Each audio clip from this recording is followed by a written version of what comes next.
there any nominations for the position of chair of this committee?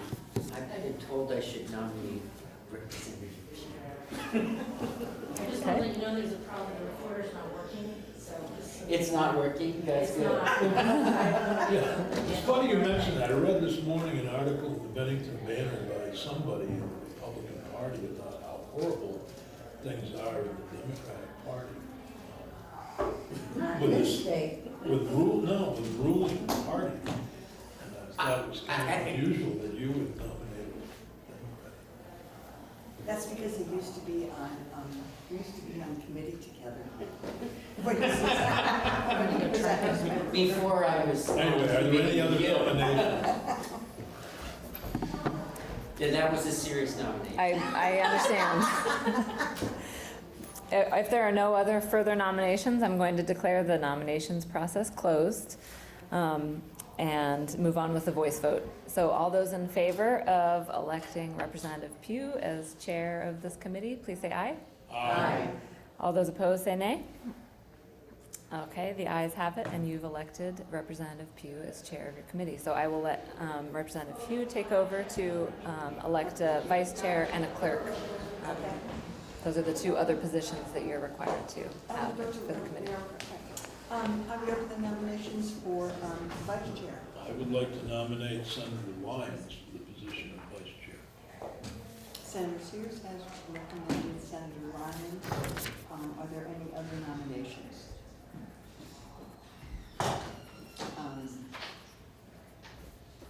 On a voice vote, all those in favor of Senator Lyons being vice chair, please say aye. Aye. All those opposed? Congratulations, Senator Lyons. I look forward to working with you. I look forward to working with everybody. It's Are you great. leaving? I'm gonna stay for 2 minutes and then I'm leaving. You're overworked. As by way of You're explanation, overworked. I'm going to Elkhart. There was a little glitch in the scheduling, but I shall return. So no. So Legislative Council has informed us that we need to elect clerk. I nominate Senator Sears. We expect some great minutes. I was gonna nominate you. I'm too good for You did such a you. great job as the clerk of the appropriations. Well, Too late. we have a nomination. Are there any other nominations, Senator Sears?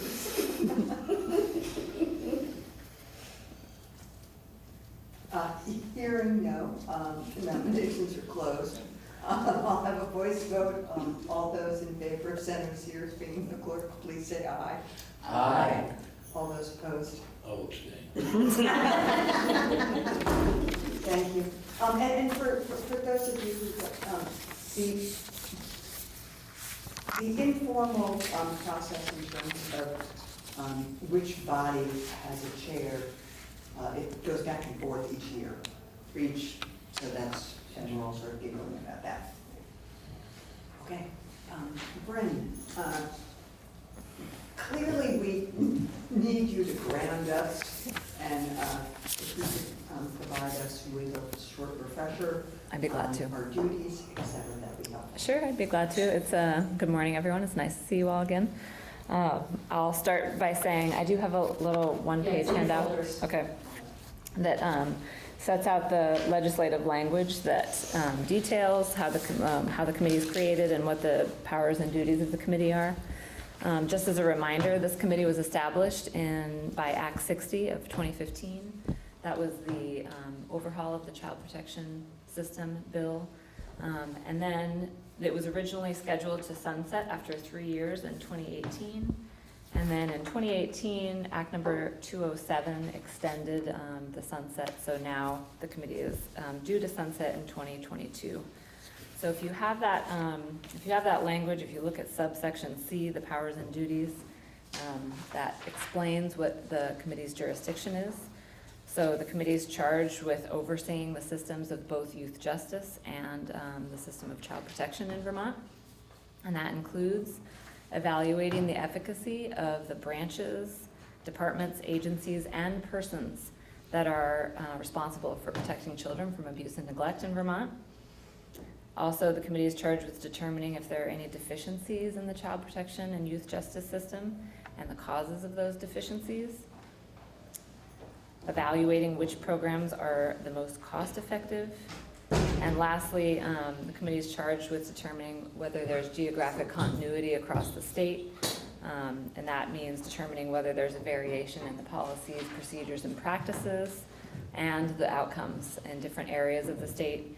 And if there are differences in outcomes across the state, what are the reasons for those differences? So as you can see, if you look down at the bottom of the page, subdivision 2, the committee may make recommendations to the committees on appropriations regarding budget proposals and appropriations relating to protecting children from abuse and neglect. There is no requirement that the committee issue a report at the end of the legislative interim. But in the past, typically the committees come up with some ideas for proposed legislation, and we've introduced those as bills in the following legislative session. I'll just add one other thing, which is I'll pass out this year's appropriations bill. Also had some language about an additional report that the committee is to receive. And that is that in October of this year, the committee is scheduled to hear a report from the Secretary of Human Services on reach-up case management services and how they can be more effectively directed to strengthen families and promote parental responsibilities. And I'm just handing out the language from that bill, specifically what that report is intended to address. So that the committee can take a look at that too. But I think at the end of this meeting, we're going to be talking about scheduling for future meetings. So I'll just remind you that you'll be hearing that report and likely at the October meeting. Thank you. Thank you very much. Sure. And in terms of what our sort of powers and duties are, when the first one says, shall exercise oversight over Vermont's system for youth justice and protecting children from abuse and neglect, the oversight of Vermont's system for youth justice is something that this summer, I think that we share some interest that also is the interest of the Justice Oversight Committee, which is chaired by Senator Sears, and I know Senator Lyons is on there. Are you on it too? No. Okay, so two of the members, and so one, I will be looking to the two of you in terms of what makes sense for us to hear, so that I am cognizant that one, we're not meeting all that often, and two, of people having to say things twice. We may need to, but those kinds of things. I'll make sure to have the dates of the Justice Oversight Committee meetings ready, because in years past, this committee has met on the same day as that committee to hear reports jointly. If that's... We tried to do that. We have our meetings scheduled for the whole, and Peggy, by this afternoon, if you can have that list for us so that we can have it in front of us. Both dates, both committees. Sure. Yep, yeah. Okay. She sent out a doodle poll, and we got it all out for us. Great. Good. She's a step ahead as usual. Justice Oversight, and I don't believe there's a conflict. We tried. Okay. Okay. All right. Actually, yeah, Thank you. there was no conflict, and I agree with, because I'm on all of those too. Thank you. Thank you very much. Brenda, hi, welcome. It's you and Christine, and Jim is not coming? That's right, yes. Please, and are you doing this with, do you want Christine to be up here with you? So I think the Family First Prevention Services Act section is me, and then I think you're hearing from our Deputy Commissioner and Commissioner further into the agenda. Sure, that's great. So you want to open up? If you could introduce yourself for the record, and perhaps explain, our understanding is that Mr. Forbes is the one who is doing the work, a lot of the work in the planning, and we asked to hear from him and how that decision was made not to have him come. Certainly, certainly.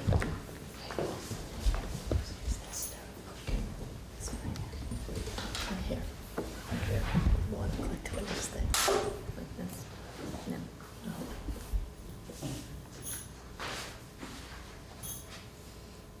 This one? This one? Yeah. Okay. And Brenda, I don't know whether everyone even knows what this is. Certainly. Thank you. So good morning, everyone. My name is Brenda Gooley. I'm the Director of Operations for the Family Services Division.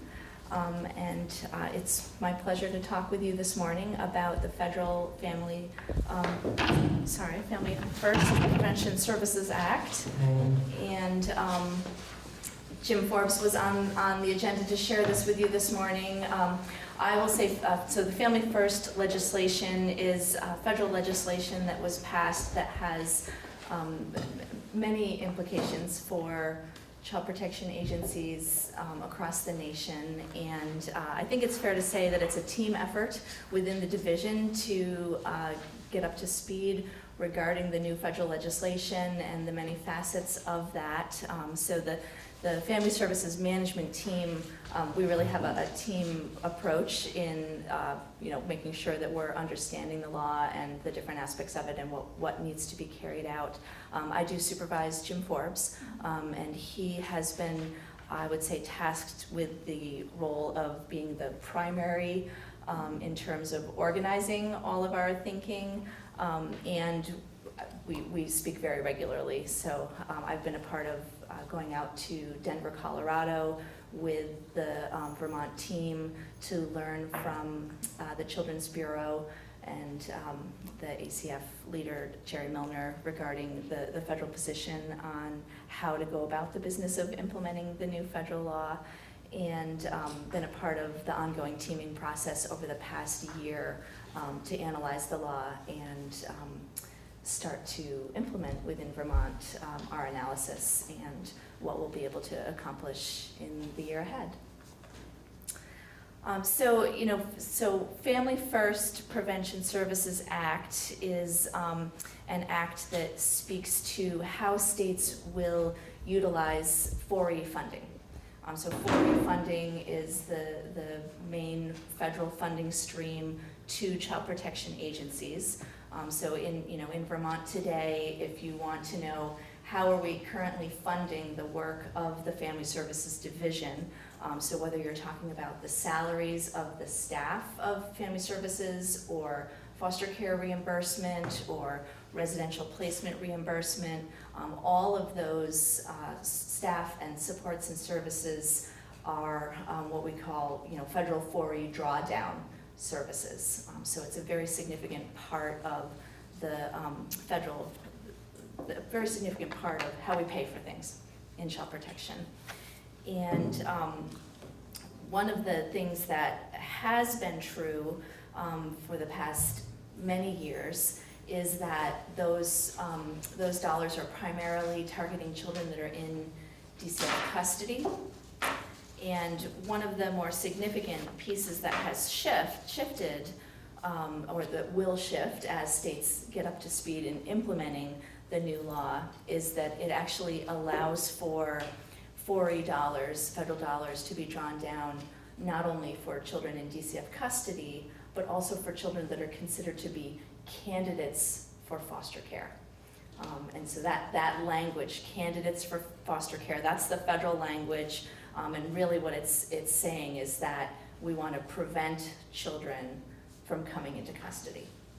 And so if states are able to really determine, okay, these are a population of children or youth that we think are at risk of coming into custody, and we can show that we're providing appropriate services to that population, then we have the opportunity to have additional federal dollars coming into the state. I'm sorry, I missed, what's the definition of congregate care?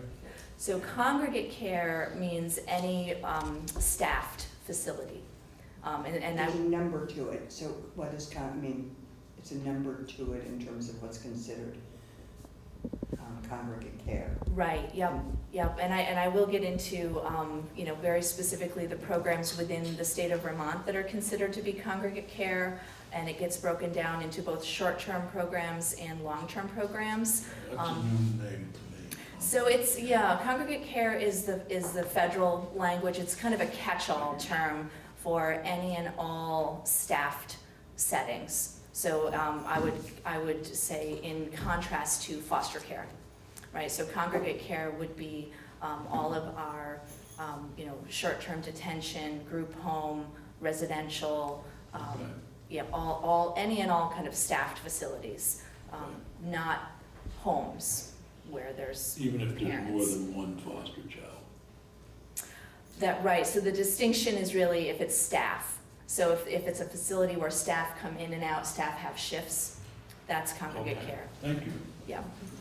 I had no idea I did that. Yeah, no, I mean, and if members of Human Services remember, and I don't, we did have an introduction last year in terms of what this law is, and we are asking you to come, and we'll let you go through your slides at some point in time. But because there is a role for the legislature Right, in doing this, and this may in fact shift money. Thank goodness people from appropriations are here. It has an impact on how we fund things. It has an impact on our services. And so that is why it reflects the feds shifting to families first. that's right, absolutely, yes. And so I think just in terms of the broad sentiment of the Family First legislation is that if we can reduce the number of children and youth in congregate care settings or in these staffed settings, that frees up funds to invest in the prevention services that prevent children from needing to come into care in the first place.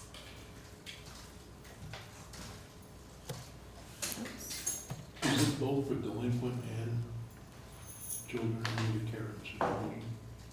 Potentially, yes. I mean, I think I would say that the legislation speaks primarily to the child welfare system, and certainly within Vermont, youth that come into DCF custody may come into care, as labeled by the court as unmanageable or beyond parental control, may come into DCF custody as delinquent, and all of those youth are, potentially youth that could end up placed in residential care. So the overarching goal of reducing youth that are in these institutional settings certainly would also impact the juvenile justice or youth justice population. Do the funds support mental health services within these long-term and short-term care facilities? Yes, in specific ways. So there are, and some of the slides a little bit later will touch on that. There are very specific requirements of the federal government regarding what occurs within the residential facilities to be facilities where federal drawdown can occur. Some of which includes things like aftercare and being a trauma-informed facility. And there are requirements with regard to the prevention services that they need to be evidence-based. And so many of the mental health services that are evidence-based would be the ones that the federal government would reimburse for investing in. Brenda, should we hold our questions and let you go through It this? might be, but I certainly welcome questions along the way. But I do think some of them will be answered a little further in. And as she goes through the slides, I want us to pay attention to the first two. One has to do with requesting a delay by September 30th. We might need to know what that means. And the other is sort of forward-thinking in terms of what necessary legislative changes might be needed, even though we're not talking about this year, but to things ahead. That's right. So the Family First Prevention Services Act is very broad legislation. So I've mentioned a couple things like wanting to reduce the number of children and youth in residential level care, and wanting to invest in prevention services that are demonstrating effectiveness in preventing children from coming into DCF custody. There are other aspects to the law.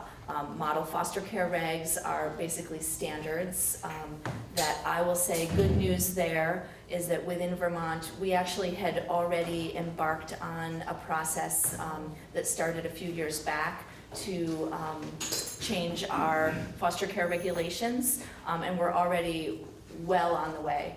So our proposed regs are very much aligned with where this legislation wants to go. And we're deep into our process in that regard. There are other kind of safety assurances, wanting to ensure that all residential treatment program staff have background checks, fingerprinting. There are funds earmarked toward kinship navigation, which we have already taken advantage of in Vermont. We've already started investing additional dollars in services and supports to kin that are a part of caring for extended family members. Child fatality review statewide plan, so again, looking across the nation at how are we doing in preventing or reducing child maltreatment deaths or near deaths, is work that we're already well on the way into in Vermont.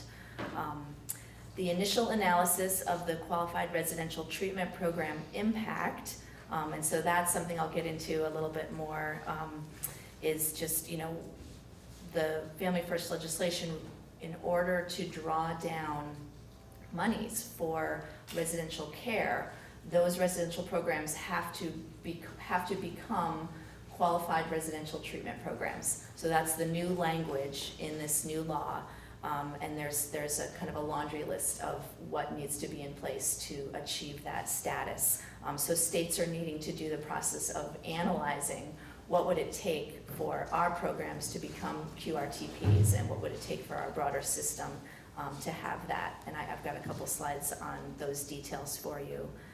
And then that initial collection of the prevention opportunities. So what are the prevention programs that we could draw down those federal dollars for? What currently exists in Vermont? What are we interested in expanding in? And what general fund dollars do we have that we could use to match so that those 4E dollars could come into Vermont with those prevention services. So the upcoming dates to remember, this is the request and delay in implementation. So this is something that, so here it is, September 2019. We are intending to request a 2-year delay, and that is a 2-year delay of drawing down the $40 for both the QRTP services and the prevention services. And the reason that we're requesting that delay at this time is some of the requirements that include a level of judicial oversight, court hearings that would approve the residential program don't currently exist in Vermont. What it takes to become a qualified residential treatment program, or QRTP, there's a heavy lift associated with that. So there's a lot that would need to change within our system to be able to draw down those $40. So to choose to delay means that Vermont as a state can continue to draw down $40 for youth in residential care in the same way that we have been. And what is the, if we had not delayed, what would we have been able to spend money on? If we had not delayed, we would immediately lose about $1 million a year. And even with the being able to spend money on prevention? so in terms of spending money on prevention, you can only do that if you're ready to go forward with losing the residential 4A drawdown, or be in compliance with the QRTP status and system. So for the first 2 years, the prevention dollars are tied to the residential reduction dollars. And so that's part of the analysis that we've been doing, is looking at, you know, what are the prevention services that we can invest in? You know, what general fund dollars do we have to match for that investment? And then concurrent to that, what would it take for us to get up to speed and be in compliance to be able to draw down the residential dollars? And will your slides go through that? if we start Yes, asking yep, I'll get questions? into a little bit Okay. more of that. So the next couple slides just give you a little bit of a at a glance. These are the current in-state residential care short-term programs. So when you look at all these programs, I would draw your attention to the column on the far right there, the additional info, the number of days, that's the length of stay that a youth would typically have in one of those programs. And states currently are, and with Family First, will continue to be able to draw down 4E funding for the first 14 days of placement. So I point that out as a way of saying, to a large degree, the short-term programs, we will be able to continue to have the reimbursement that we have. And so we can almost kind of set them aside to some degree for the purposes of our conversation here this morning in terms of how Family First legislation will impact us. But I just want to point out to you, these are our in-state short-term programs. And then this next list and the next slide after this gets into more of our longer-term programs. So this is all within the state of Vermont. These are, and the last slide, this slide, and the next slide are a comprehensive list of all congregate care in the state of Vermont, where DCF places children and youth in custody. So these programs here are the ones where we start to get into, can they become qualified residential treatment programs or not? And this list on this page as well, this is some of our intensive residential programs. And again, this PowerPoint will be made available to you, but if you want any of the details. The PowerPoint for Well, I'd folks like is to- on the I would like to detail the number of kids that are in these different programs. Like, for example, you have Woodside at 30, and I know there aren't 30 kids at Woodside. Right. So that's your maximum licensed, but how many are at those programs? That's correct, yes. And so, and we certainly can get to you the number of youth. Perhaps the average. And I Okay. actually have that, if you want me to hand that out. I have some Sure. slides that show average daily population highs and lows, so this might be helpful for that conversation as well. That's great, that's great. The average daily population is the last. And Senator Sears, we do have a special section this morning on Woodside. Yeah, Yes, no, I we do. just Just use for your Woodside as consideration an of this example, because I know conversation. there are 30 there. I don't know how many are at the retreat. That's one, for example. And when we look at residential, and we're talking about the age, Oh, this is all Woodside. I meant the other programs. I was looking for the other programs. Right. I just use And Woodside because yeah, I think we do actually have we have information certainly I don't about, have to get it today, but yeah, okay. it'd be interesting to know how much we're using. Yeah, okay. and as you're providing us, as we're getting more interested in data and who's in and who's out and who these kids are, who these youth are, who maybe fall into the category of youth justice, Yeah, and who fall into the category of child welfare, yeah, child protection, sorry, and those kinds of things. And okay. Yeah, we can certainly provide that for you, and we have a lot of different data on residential care, each program, usage, churn, bed days, all of that kind of information.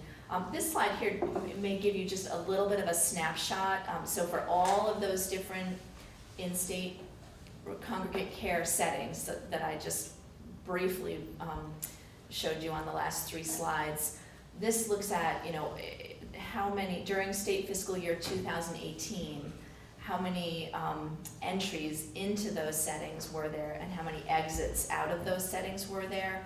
And that's total number of entries and exits. So some youth may enter and exit more than once. And it's just so you know, that's reflected here. And then it's broken down in terms of short-term and long-term. And again, for Family First, it's I think most useful to focus on the longer term. So in Vermont, we had 155 entries into congregate care and 134 exits out of congregate care in that long-term category. And Brenda, can you briefly say, you started by saying, for the purposes of understanding the implications of Family First Yes. legislation and what we need to do Yeah. in the state, you said it's most important to focus on the long term, which is the green. Is that correct? No, so both in blue and green, the second bullet is the long term, Oh, because where it says long term. right? Okay, So- sorry. Yeah, no, So it's- if you can just briefly explain why we as Why I'm saying that, legislators yep. are more interested in long-term versus short-term as it relates to Family First. Because that's where we're going to lose the money or gain the money. Yeah, because the short term, if it's less than 14 days length of stay, then we're able to continue to draw down 4A funds as we always have been. So it's really for youth that are staying So longer the federal than, government is putting a priority on keeping kids out of residential care. Yes. for longer Even though term. residential care, in my humble opinion, is the answer for many of those kids. So I think the federal government is way outpaced. And how do they define number? I mean, how many kids, I'm a foster parent, how many kids can I have in foster parent? And how many kids can I be taken care of in my foster home under this new? Dozens. So 6 is the model reg cap, yes, which it has been in Vermont, and our proposed reg continues to be 6. And I do think it's accurate to say Family First Act is very much intending to reduce the length of stay in congregate care settings, to reduce the number of congregate care settings, and to improve the quality of care that occurs in congregate care settings, and concurrent to that, to reimburse states that are investing in services that prevent children and youth from coming into care. So looking at the numbers of in-state long-term care, quickly, Howard, Laraway, some NFI homes, Village House, some other things. Those are some long-term congregate care facilities That's in Vermont that would be affected, and they have less than 6 kids. They have less kids in there than foster care. Right, and that is one of the, I think, somewhat unique challenges of Vermont as a small rural state, that many of our congregate care settings are very small settings.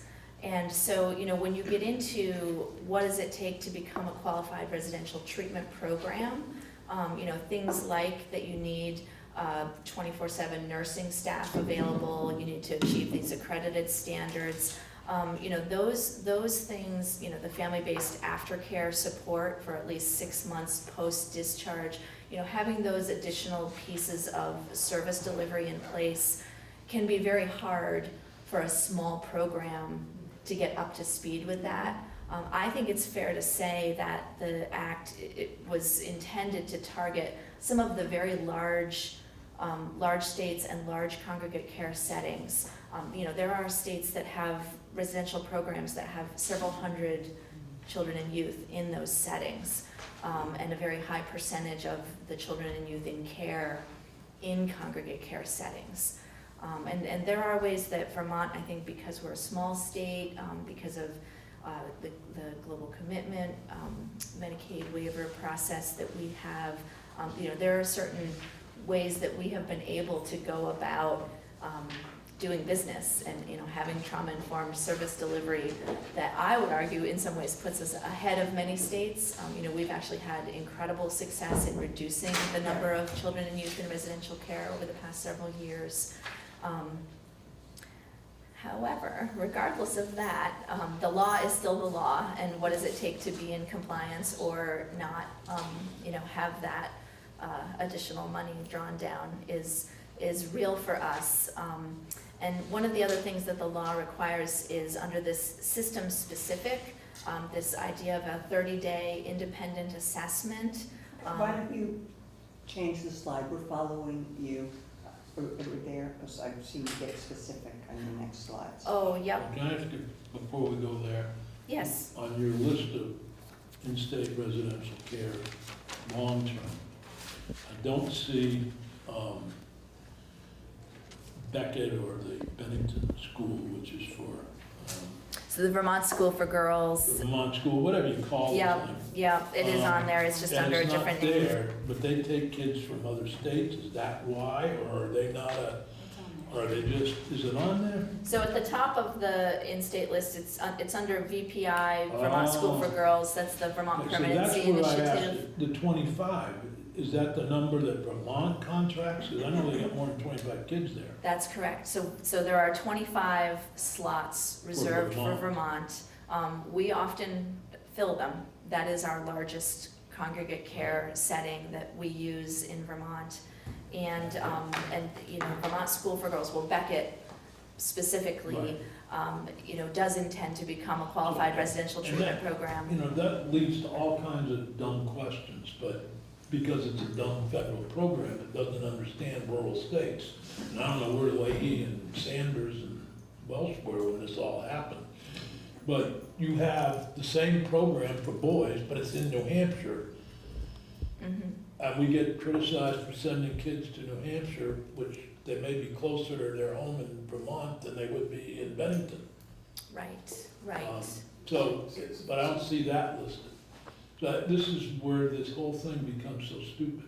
And I did not I include, believe your commissioner wants to say. Brenda, I just want to appreciate the comments you're making. This is a complicated issue, as you correctly say, and we do talk about it all the time, that it's not accurate to just look at from a perspective of care in-state versus out-of-state, because you're right.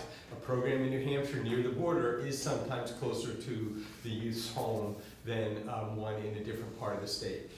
The federal legislation, we're responding to your requests, and Brenda and our staff have been working very hard to understand a complicated law. I don't personally, I will just be straightforward with you, I share your concerns. We have shared some of those with our delegation, and Brenda has already said it quite well and better than me, that this law is really geared towards bigger states with bigger institutional programs and honestly more staff, because to even understand this complicated federal law is really challenging. So I just want you to know that we're on the same page in terms of some of those concerns, but as Brenda correctly pointed out, also, we do need to work within the construct of existing federal law. Well, I'm going to suggest that this committee send a message to our congressional delegation with concern about this program. and I will share with you the analysis we've done thus far and that I'm sharing with you this morning is with regard to our in-state congregate care. You're absolutely right that there's also out-of-state congregate care, and what would it cost for us to be in compliance in that realm is a whole nother layer of analysis that we haven't done yet. But even with regard to the in-state analysis that I'm going to share with you, what you will see is that what it will cost us to be in compliance with being able to draw down 4A funds for in-state congregate care will cost us quite a bit more. We're approximating $3 million minimum than the amount of money that we would be able to draw down. So in other words, we're probably gonna lose about $1 million. If we were to come into compliance, it would probably cost us at least $3 million. And that's just our preliminary analysis. So the next couple slides will show you how I get there. So what, So- yeah, Before, because I don't have the knowledge that Senator Sears has, right? But in this, I hope you're going to cover is those people that are pre-custody, that the programs that we might be able to offer to try to uphold families. That sounds like an opportunity to me. Yes. So I want to be careful before I send a letter off saying this all doesn't work. right. And my last I'd couple like to slides are about understand that. first. Yep, and my last couple slides are about that, Okay. and there are a few programs already identified. Okay.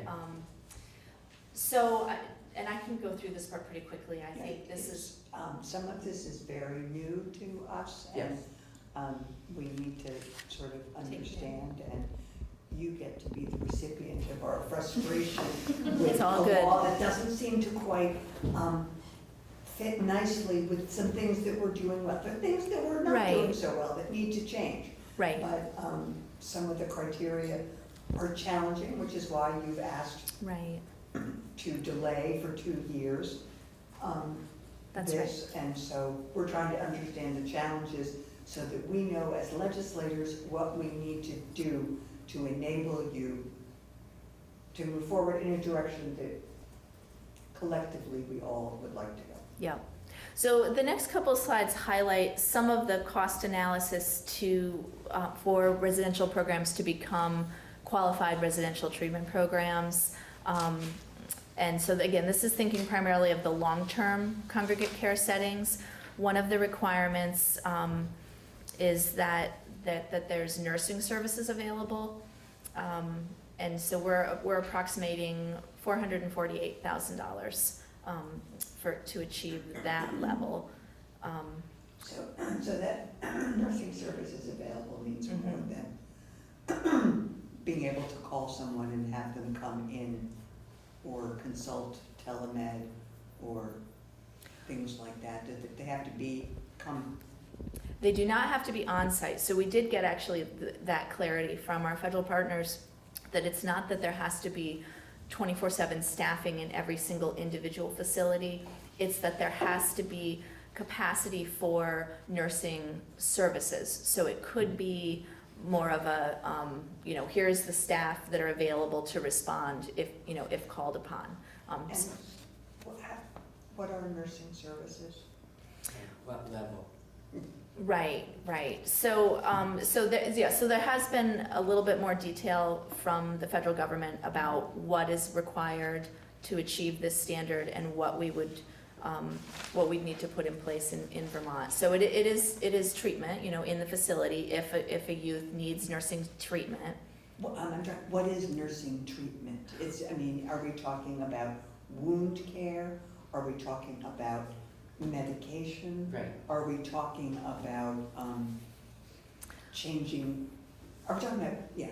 I liken it in my mind somewhat to in a school setting. Why would your student body in a school need a nurse, right? So it's that person is available in the event that someone is injured while they're there. There's, some level We're talking about the equivalent of a school nurse. To a large degree, however, I they think don't that's the have to be question. on site at all the time. Okay. There's some flexibility there. Yeah. And then there's a requirement to become accredited, and there's a whole series of requirements there. We estimated. Is this a new set of requirements? Has there been a QRTP prior to this law? There has not been the language qualified residential treatment program. That is the new federal language coming out of this law. There has been an existing accreditation process. And our long-term congregate care facilities, how many of them were the RTPs before this? So 0 of them are currently accredited. So none of our programs are currently accredited, so they would all have to become accredited. So that would be none new. None of our programs decided in the past 10 years that they wanted to have any kind of outside qualification, and we contracted with them? Some of them have different certifications. You know, there's different bodies of certification in different areas, but the accreditation is a very specific, and in some ways, one could argue it's cost prohibitive for programs to run in that way. So for them to get up to speed, to become accredited, we estimated about $161,000 cost for that. And then there's the aftercare support 6-month post-discharge, which is very expensive. I mean, we did our estimate here. We looked at the Beckett Support and Stabilization aftercare service delivery, because that's the one that exists in Vermont, and we estimated $2.1 to $1.3 million to provide that level of aftercare support. And no federal money coming with this, or there is federal money coming with this? So big picture, for us to get up to speed with all the things that we need to get up to speed with, we're estimating it would cost about $3 million. Total state dollars and not, and no federal drawdown to this? If we achieve what we need to achieve, then we would be able to match that. But the upfront money to get there is ours to come up with? Yes, yeah, and when you look at, for residential programs to come into compliance with these different requirements,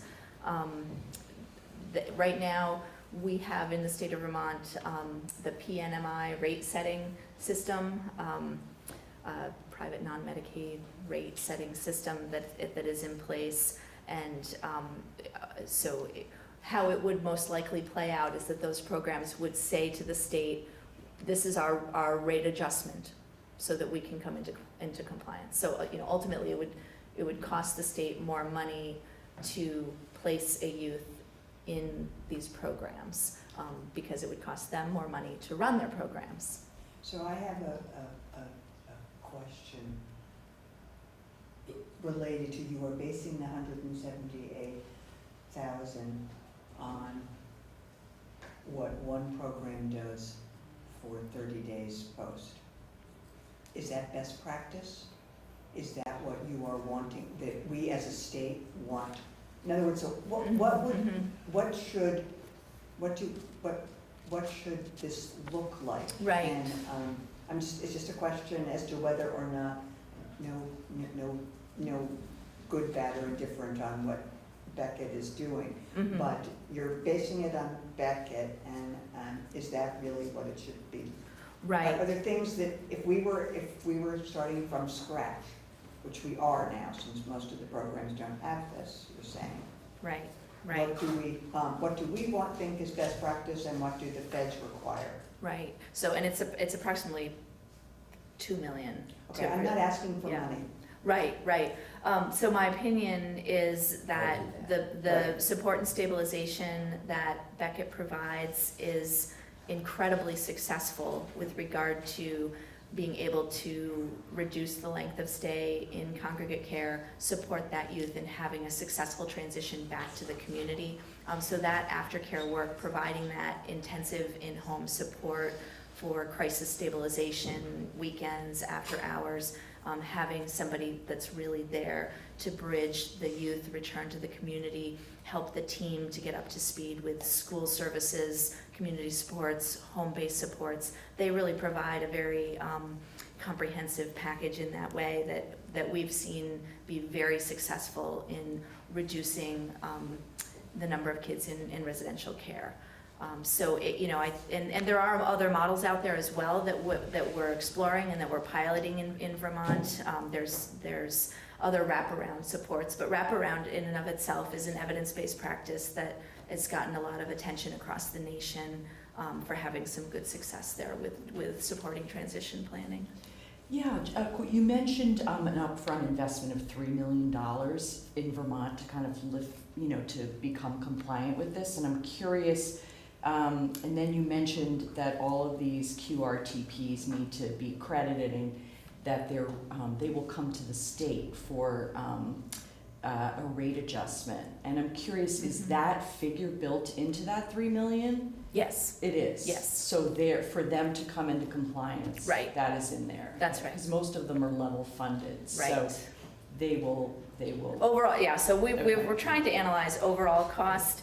The one thing I will say to you is, so the next couple slides, this 30-day independent assessment, and then the 60-day family court approval, we have not done the analysis of the cost of the 60-day family court approval. This is our biggest barrier, actually, not all the other things that I just said.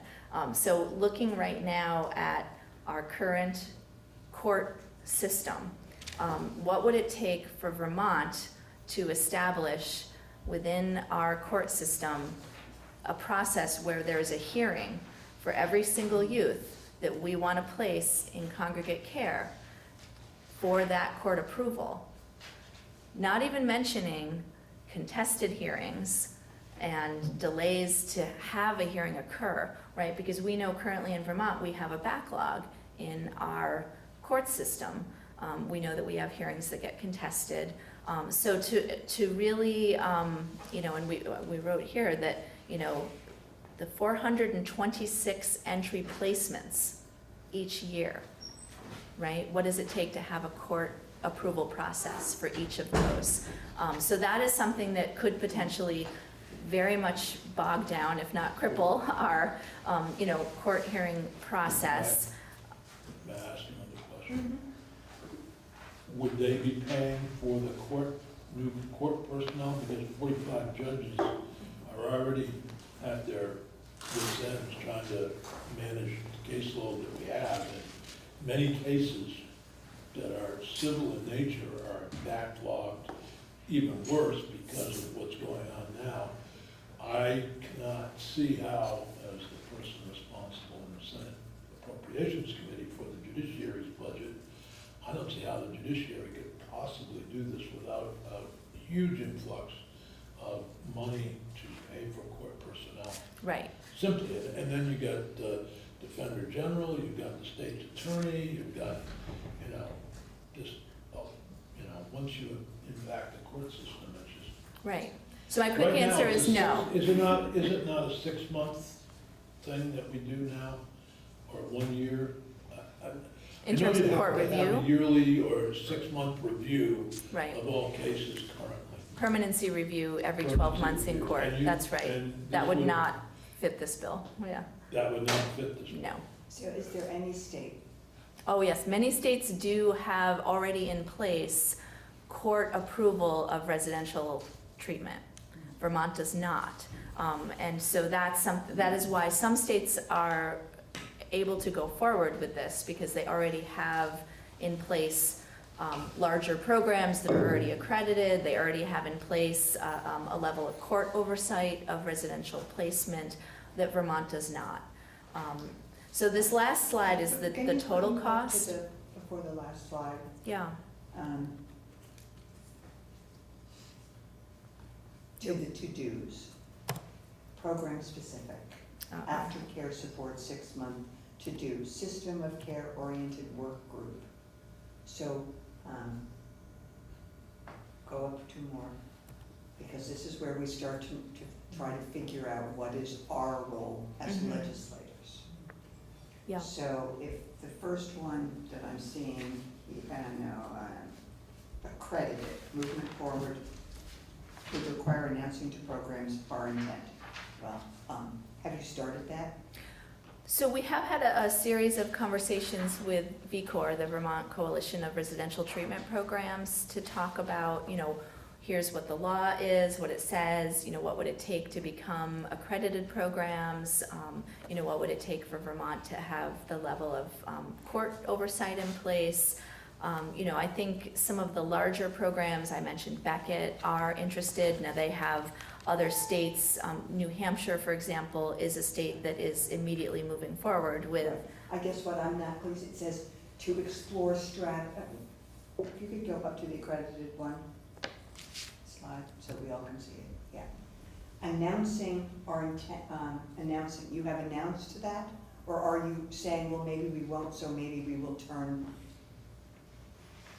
I mean, I'm a little unclear as to what this means. Are you suggesting that we're not going to do this? Right, so this is, oh, So let me just add, so part of the perspective that is important for understanding this whole system is actually the benefits of the Title IV funding for residential programs in Vermont is not nearly as significant as in other states, because we use global commitment funds for most of our residential programs. So that we already receive, if you will, 50% match for children placed in residential programs. In many other states, that's not the case. So for other states, the possibility of getting or losing 4E funds for those residential placements is really significant. That is not so for us. So that's why, in terms of the 2-year extension and the opportunity to review this more carefully and to make decisions about how we're going to go forward, we're not rushing because we want to make sure we're thoughtful. But the point I want to make in particular is we're already receiving Medicaid reimbursement for those placements, and it won't be one on top of another. That's part of what we need to explore. The financial benefit with respect to residential programs for us will probably be minimal, or as Brenda has already pointed out, actually may be an additional cost.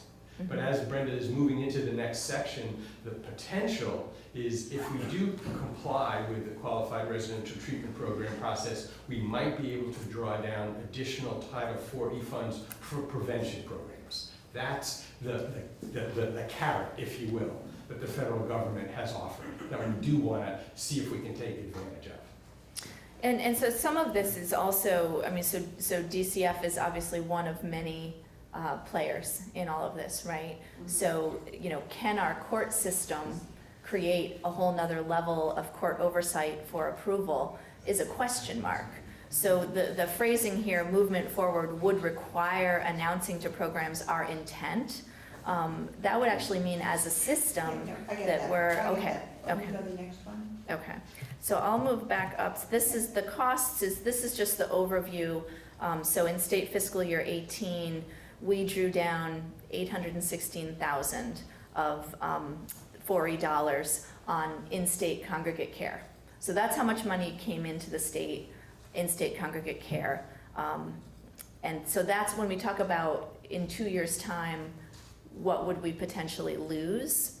That's the money we would potentially lose. Once you know, right now we're asking for a 2-year extension. So once our extension is up, then we will likely lose that money.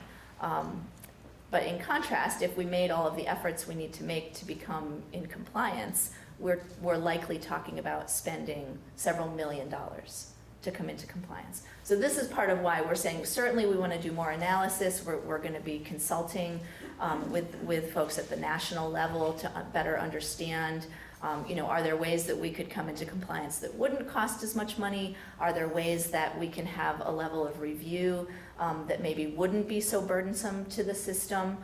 You know, one of the things that we're hoping to do through the CHINS reform effort, specifically the judicial master aspect of the CHINS reform effort, is to have that judicial master that's being piloted in 2 areas pilot this idea of court oversight of residential approval so that we can get a sense of, well, how many hearings are required? How labor intensive is it, right? So we're certainly not saying, oh, we're not doing this. We're saying we need to be really thoughtful. We need to engage our partners and really think through what are the financial implications, you know, what are ways that we can, you know, realize the benefits and I think intention behind the Family First Prevention Services Act.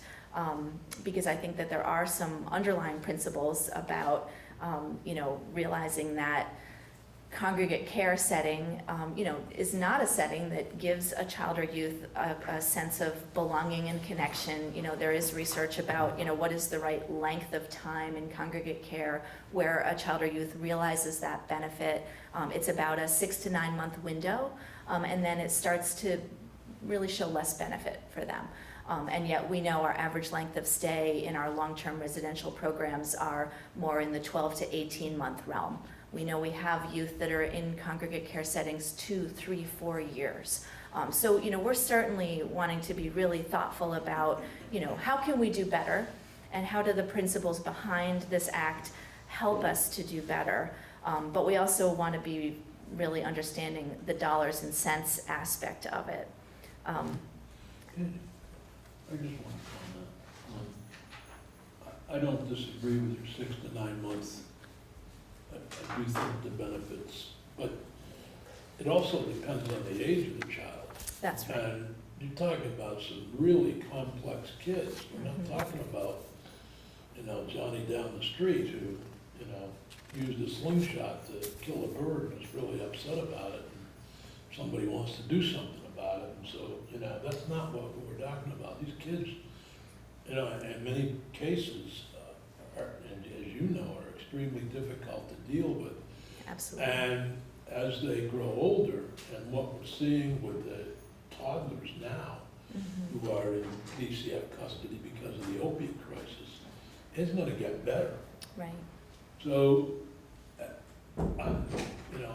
by and large with teenagers, I would agree totally 6 to 9 months, maybe a year is the maximum. But if you have your aftercare for 6 months, that would probably be a very positive thing. But I'm just totally worried that you're only gonna further undo what little you have. And when I see nursing requirements, for example, in Bennington, we can't even get nursing requirements for people that need nursing. Right, a nursing program at Southern Vermont College. We are desperate, we're so desperate that the local hospital is offering to pay full tuition for kids and all student loans back for kids who will, could be adults too, who end up, working for a period of time at the hospital, who are in nursing school now. And that's how desperate they are. Now, how are you gonna get somebody to come in and deal with some of those kids who are, really, I mean, I agree. I mean, these are real challenges. Whoever wrote this law on the federal level has their, I can't think of a term that would be appropriate for this group. Remember, you are on tape. Exactly.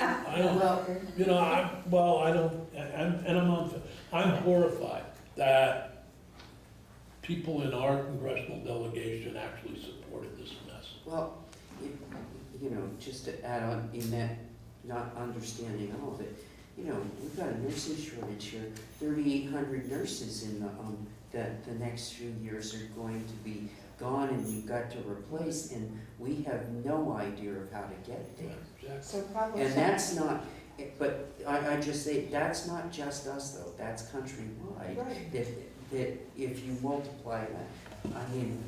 So you're gonna go through what our opportunities are, but there's many of us around the table who've been raising some questions about something for which you don't have any control, which is the federal law that we're working under. At some point in time, it might be helpful to understand if we decide to ignore it, what are the cost benefits and not just money? But, Right. Okay, I mean, please don't go there now. You have 20 minutes to go through your next slides and it will take us a long time. Okay, yeah. But it does feel good to rant about the federal government. It does. Well- I'm just- Well, and I mean, I will say a couple of things on that point. Oh, absolutely, Senator. If you don't- One is there is a loophole that I think is Before you get significant. to the loophole, rather than writing a nasty letter to Leahy and Sanders and Welsh, who might read it or not read it, are there opportunities here to work with our federal delegation to change this law? And so that is that what we it need to works do. for rural areas of the country. I mean, rather than- we have So been that- talking with That would be a our, more positive way Yes. to look at this, Right. is how can we make this more, and So- some so of it these- has been how flexible is the federal government in how states are interpreting the if I law? had a Rikers Island, it would be a different situation in the adult system than So- what we have in Vermont. So, the piece that I'm interested in, our foster care system is woefully underfunded, and is there any opportunity with this, because that's not congregate care, to get more money into our foster care system to beef that up a little? There is not additional $40 specifically targeted for foster care,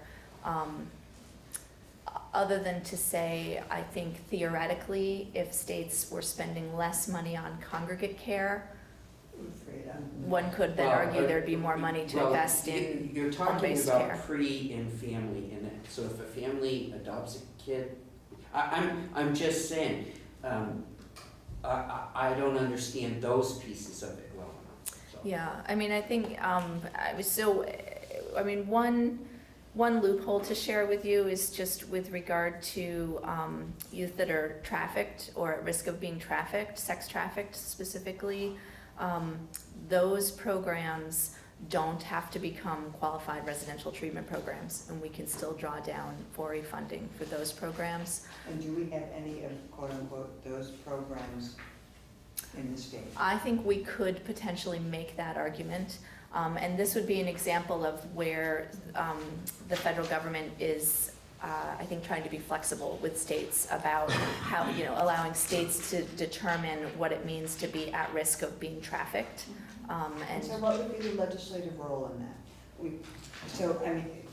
Part of this is for us to set the stage to reinforce what is the legislative role, in addition to considering whether or not what kind of letter we might write.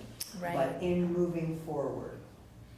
Yeah, I think there may be more of a legislative role with regard to some of the prevention aspects of the law, and in terms of the contracts that we have. And I think there are ways that performance-based contracting is aligned with some of where the federal government wants to go in terms of where the state invests its funds. In terms of residential programs, I think that there's some legislative work that could potentially occur around rate setting, and that may be something to think through, because if the assumption is that there's additional cost incurred that would be realized through rate setting, how do we manage all of that? I think is a significant area. The first things out of the box are legislative role has to do with money. What is the legislative role in terms of what our system is going to look like in the direction that in Vermont makes sense for us? Right. And do you want me to answer that? No, I want you Okay. to. You want me to? Ask that Okay. later. Okay. So, in terms of prevention opportunities, one thing to clarify is that even if we can't draw down the prevention funds until we have submitted our prevention plan to the federal government. And given that we're choosing to delay the residential part of it for 2 years, we can't act on the prevention part of it until those 2 years are up. Do we have a prevention plan? No, we do not have a prevention plan currently. I would say substantial analysis needs to be done to properly develop the plan. And so that's, a lot has been written to guide states in the development of the prevention plan. So to be clear about this, in 2 years' time, even if we lose the $1 million because of the QRTP issue, we can still submit our prevention plan, and we can still draw down those prevention dollars. Okay, so that's something that can go forward regardless. So over the next couple of years, we will be doing the work of analyzing what are the current evidence-based programs in the state of Vermont where we could draw down these additional $4E. So what I hear from that is, we might say no to this piece, but we can, over here on this other piece, we might be able to draw down. That's funds. right. And so the analysis isn't we're in or out. That's right. Okay. That's right. The prevention part of it exists regardless. We can't access it right now because we're doing this 2-year delay. But in 2 years' time, we can look at, and Well, we there's. don't have a prevention plan right now.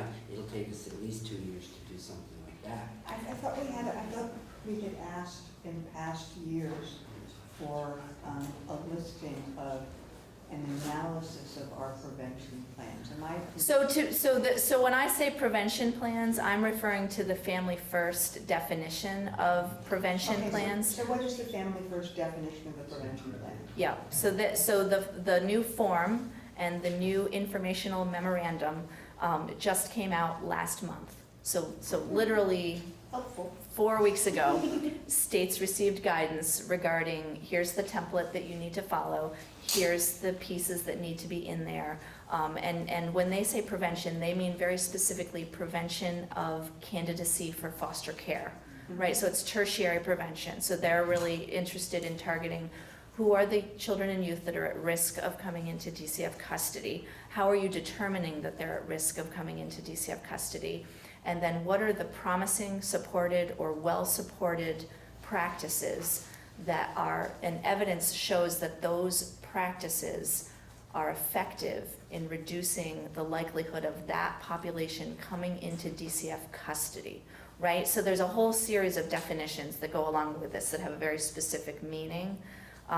And that's what we're in the process of looking at.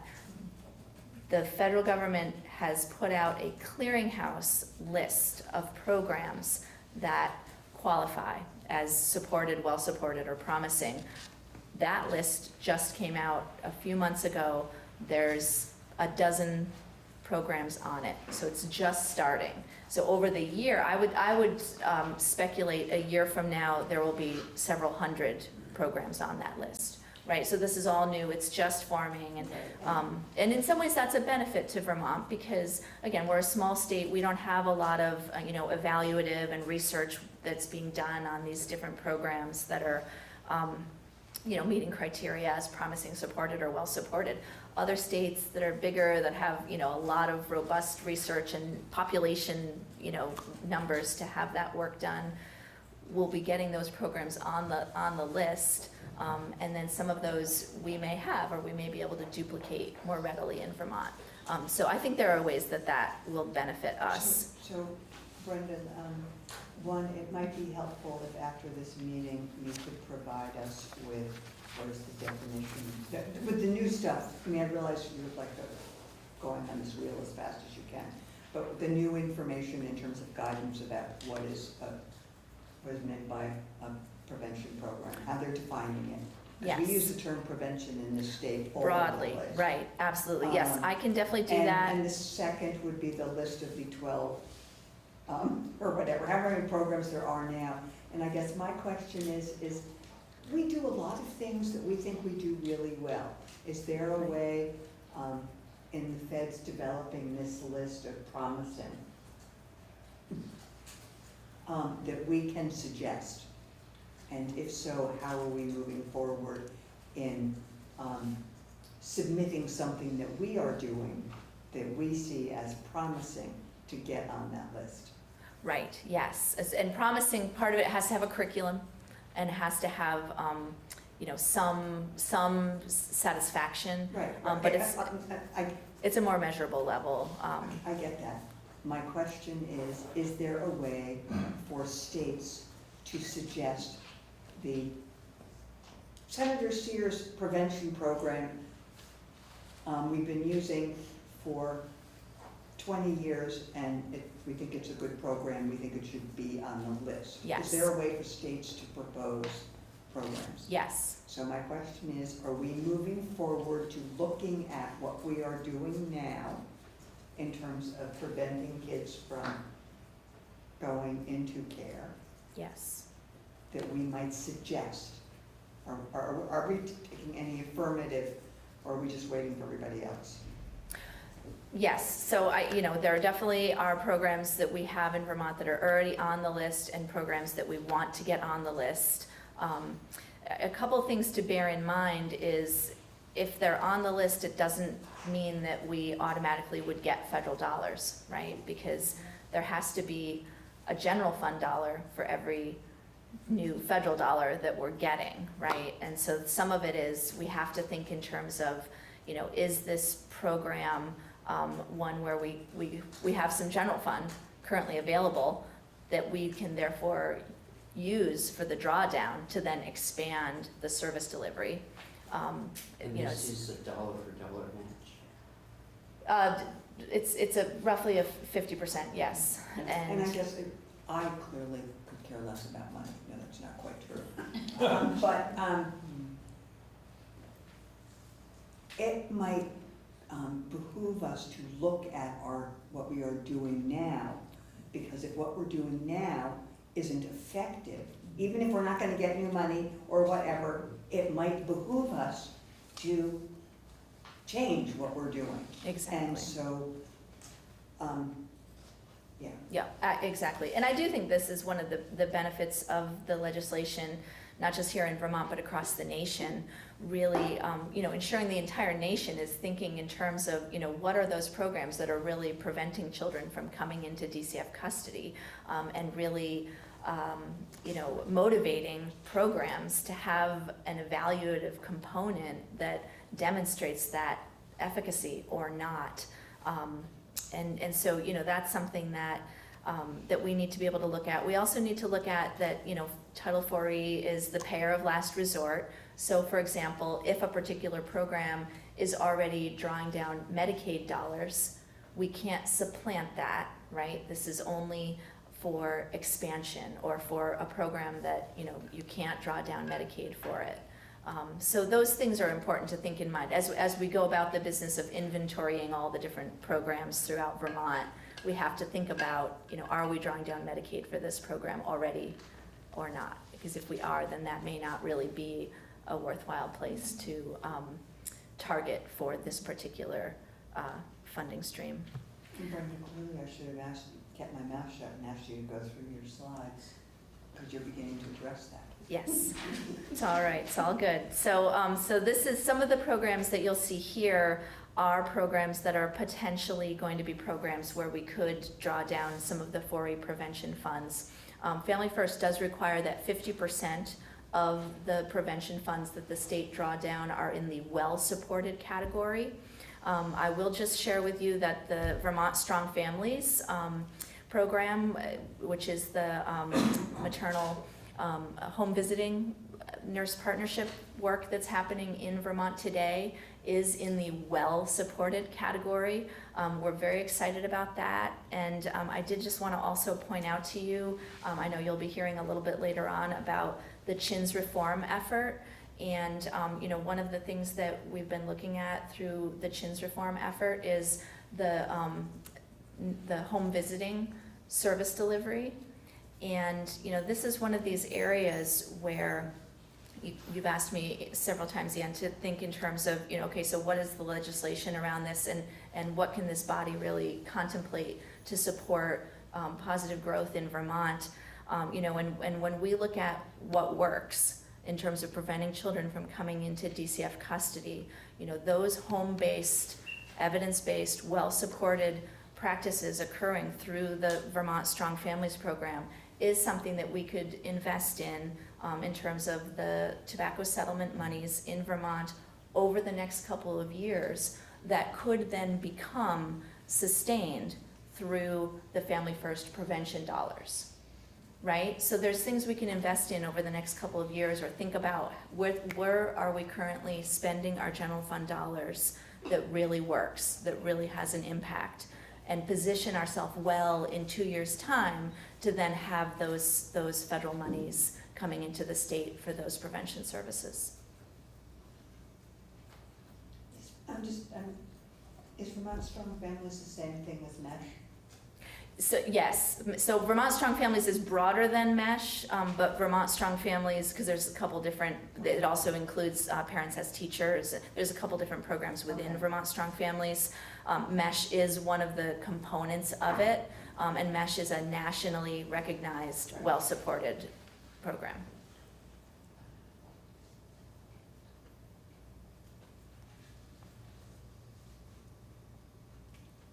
And I don't know if you have questions about any of the other ones, but these are all ones that we're actively exploring that could potentially fit this criteria.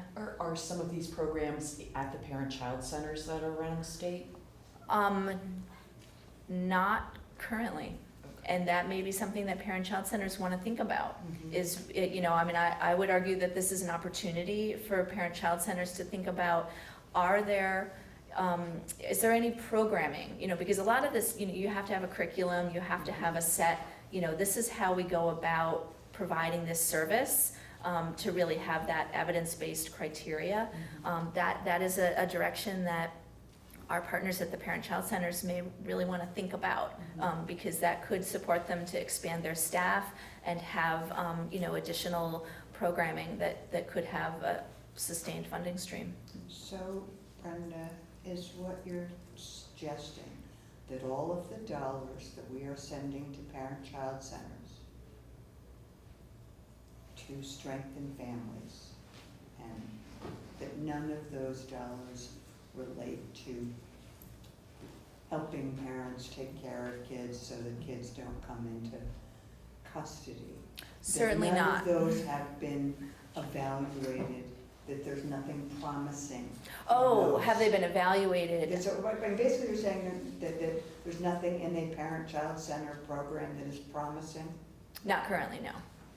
Not currently. Because Could they be evaluated? Could they, is there certain programming that's occurring that could, over time, achieve the promising status or the supported status? Potentially. Brenda, can I just interrupt you for a quick second, because it's promising in alignment with the federal list of what is in the clearinghouse. Right, But certainly there are programs at the parent-child centers that we think are very promising, right? of course. But it's just about the alignment with this list of federal, through the federal clearinghouse, that are evidence-based, which means they've spent hundreds of thousands of dollars examining the evidence and having a control group and all of those things. Right, it's really, do we want to be able to draw down $40? I don't care about drawing down $40. I care about the kids and whether the kids and their families are getting the type of services that will keep kids at home for as long as they can. Right, right, And that we use our dollars wisely. And right. if what you are suggesting is that we have not been using our dollars wisely, then we gotta figure out how we can use them wisely. Right, no, and certainly not. I mean, I would just say that the Family First legislation is quite purely about whether states can draw down $40 for certain things or not. So really just trying to clarify the role of this legislation with regard to impact on our system. Yes, may I add, because in some respects your questions about parent-child centers are kind of outside the boundaries of the Family Services Division role, but are clearly within my responsibility as Commissioner of DCF, because it really relates to the Child Development Division, which is the primary funding source for parent-child centers within DCF. And my response is, as Brenda did indicate, we do think parent-child centers do a lot of good work.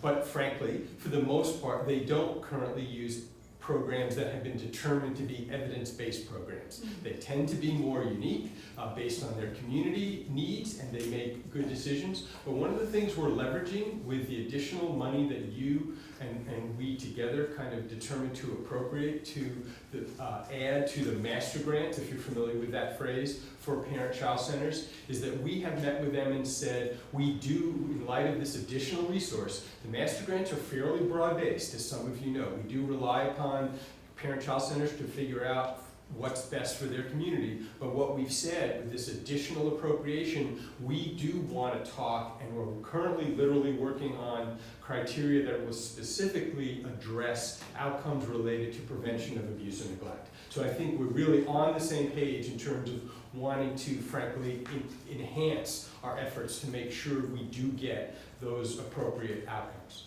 But as Brenda pointed out, it may be the parent-child centers, in light of Family First, may want to think about using the more rigorously tested, evidence-based programs or promising approaches to try to enable them to work with us to draw down some additional federal funds. That is something that is maybe for the future, but we're definitely working on it now with the resources that we currently have available. And I would say, speaking as, several of us are on human services, we're constantly looking at how this integration, how do we maximize our parent-child, we don't see them in kind of buckets. It's like, how do we use what's existing in the most effective way, So I'm encouraged that, I think that's great that you're thinking that way, and this is an opportunity for them. I think it fits nicely with all of the results-based accountability efforts within Vermont and all of our contracting. I mean, it seems very aligned with that. I think that's foundational work that Vermont has done that helps us to be well-positioned to take this next step. And we have 2 more slides. I was gonna just skip those. This is really good. This is more of our assessment process and how we're going about some of the analysis that we're doing. Just to share with you that we're being comprehensive and thoughtful in how we're going about the business of analyzing what it takes for Vermont as a system to be able to take advantage of any and all aspects of the Family First legislation. Brenda, thank you. All I mean, right. and I think what will be part of the responsibility of this committee is how the legislature partners with or directs state government in how they are, how we collectively are moving forward. So you are moving forward, what is our role? We may see that differently. That's something that we will need to discuss in terms of, yeah.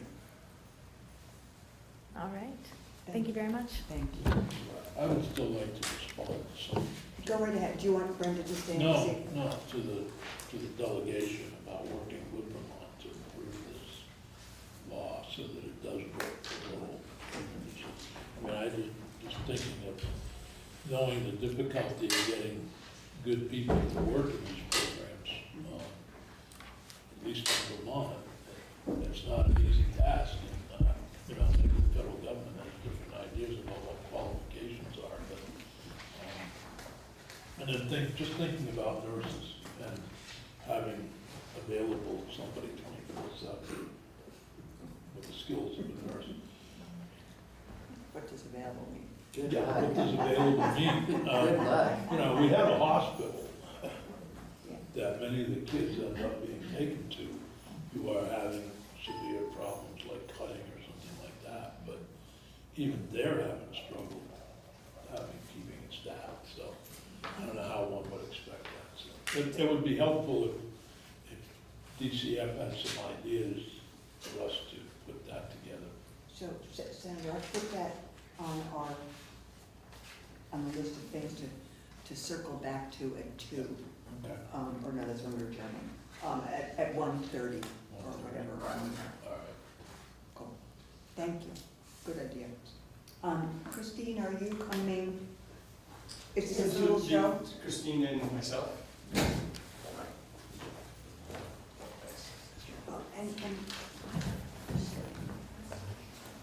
And I saw that. If I may, for the record, I'm Ken Schatz, the Commissioner of the Department for Children and Families.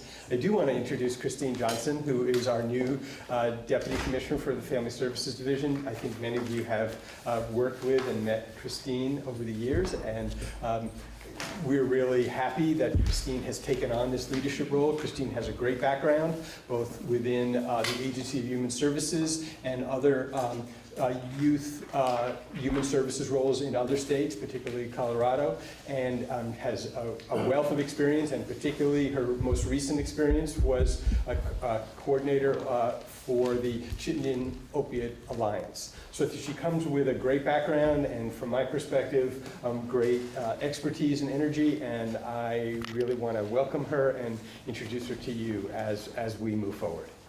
And maybe you can just feel free to share something if you want. Well, certainly. I have to point out, though, that I am a 4th-generation Vermonter. So even though I did time in Colorado and I did work in human services organizations there, including juvenile justice, I came home after 17 years of being gone, before the governor's call to bring Vermonters home. Vermont does pull you back. So I am very excited to be here in this role. I think it's a good culmination of the 28 years that I have working in human services in both the juvenile justice side of things. I've worked in residential treatment. I've worked when we had a juvenile justice commission. As a matter of fact, Senator Sears, I was a juvenile justice probation officer in Colorado Springs when I saw that the legislature created the youth corrections services specialist positions, and I moved home and took one of those positions. That was really what brought me back. So I'm very excited to be here, and I'm very happy to be working with Ken and the team. So thank you. So with that, Seems to be my email. Sorry, I'm just trying to close this out, and maybe I could use some help so you're not still looking at the prior presentation here. Could we have some Yeah. technical assistance? Just, Oh, sorry. that's okay. What are you looking for? I just wanted to close it out just because, so we can, It seems like we've got, yeah, actually it was your email, Peggy, but since I Yeah, saw one. how did that get in there? I apologize. Really, this is like my personal, yeah. My fault. No problem. So you did ask us to provide you with some information about Woodside, and so what we thought we'd do is I would provide you with some information related to the discussion that began during the last session about the future of Woodside, and then Christine would follow by talking a little bit more about some information you wanted to know related to current youth at Woodside. So to start, as you recall, and I'm glad to answer Just questions. knocking Oh, okay, thank you. Into other aspects of it. You're not, We're not, They're not using it. we don't have slides for this presentation. It's Okay. really more of we provide information. The thought is we provide information and glad to have discussion. So as you recall, there was lots of discussion during the last session about the future of Woodside. And the place that we came to was, in light of the reduced population at Woodside, which is certainly a good thing, and Christine will talk more about that. But what you asked us to do is take a look at replacing the current facility with a smaller facility that was used more for detention or short-term placements of youth. And we are looking into that. What we talked about, as many of you may recall, because there were both legislation in the appropriations bill, but there were also informal conversations with a variety of leaders. What you asked us to do was look into the possibilities of having more long-term residential treatment programs within Vermont or close to Vermont to serve the needs of those youth who engage in aggressive behaviors, who need a substantial amount of supervision. Because that's part of our challenge right now, is to find appropriate places for those youth. And so what you asked us to do is to put together a request for information, to put out to the field, if you will, to determine what kind of needs would providers have to enable them to look at and respond to a potential request for proposals. So that request for information is either going out today or within the next couple of days. We've gone through different layers of review, including having that reviewed by key legislators who expressed an interest. But the idea will be that will go out to the field to enable those people with an interest in providing residential services to give us more specific information, for example, about what kind of resources would they need, what level of professional expertise, what level of clinical expertise, what type of program, what's their funding parameters. As Brenda mentioned earlier, we currently have the PNMI system for rate setting for residential programs. Candidly, we've heard some mixed views on whether or not that's actually successful.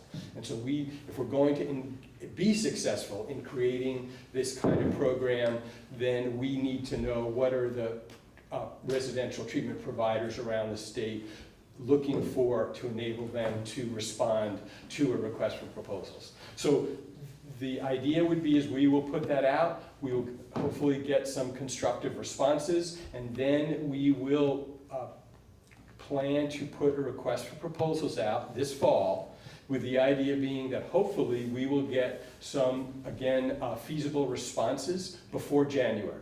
So that when you come back into session in January, we will have the ability to talk with you about what kind of potential is there for better long-term residential treatment for youth with these challenging behaviors, and that will then inform our ability to then also talk with you about having a potential smaller secure facility in Vermont that is actually a physical structure that is more consistent with current values, current needs. So that's the overarching plan. So let me sort of stop to see if there are questions about that. Or concerns, for that matter, in terms of how we're going forward. I'm gonna also rely on Senator Steers.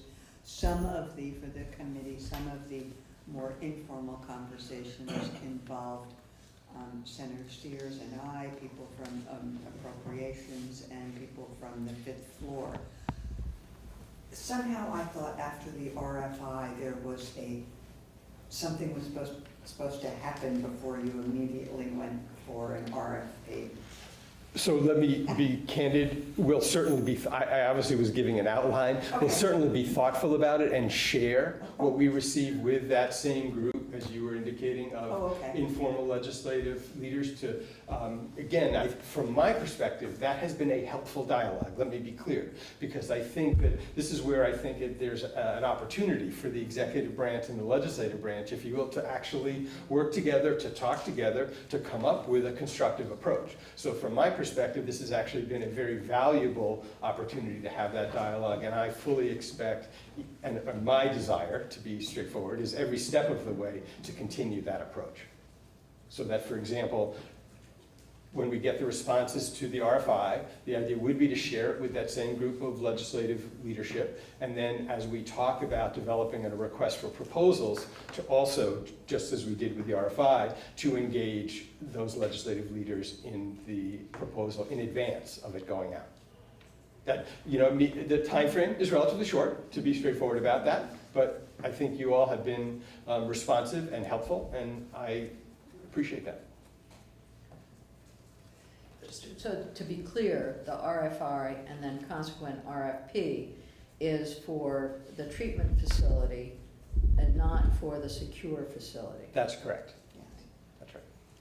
Just Well, I'm just trying to Can you sort out. separate the two, though?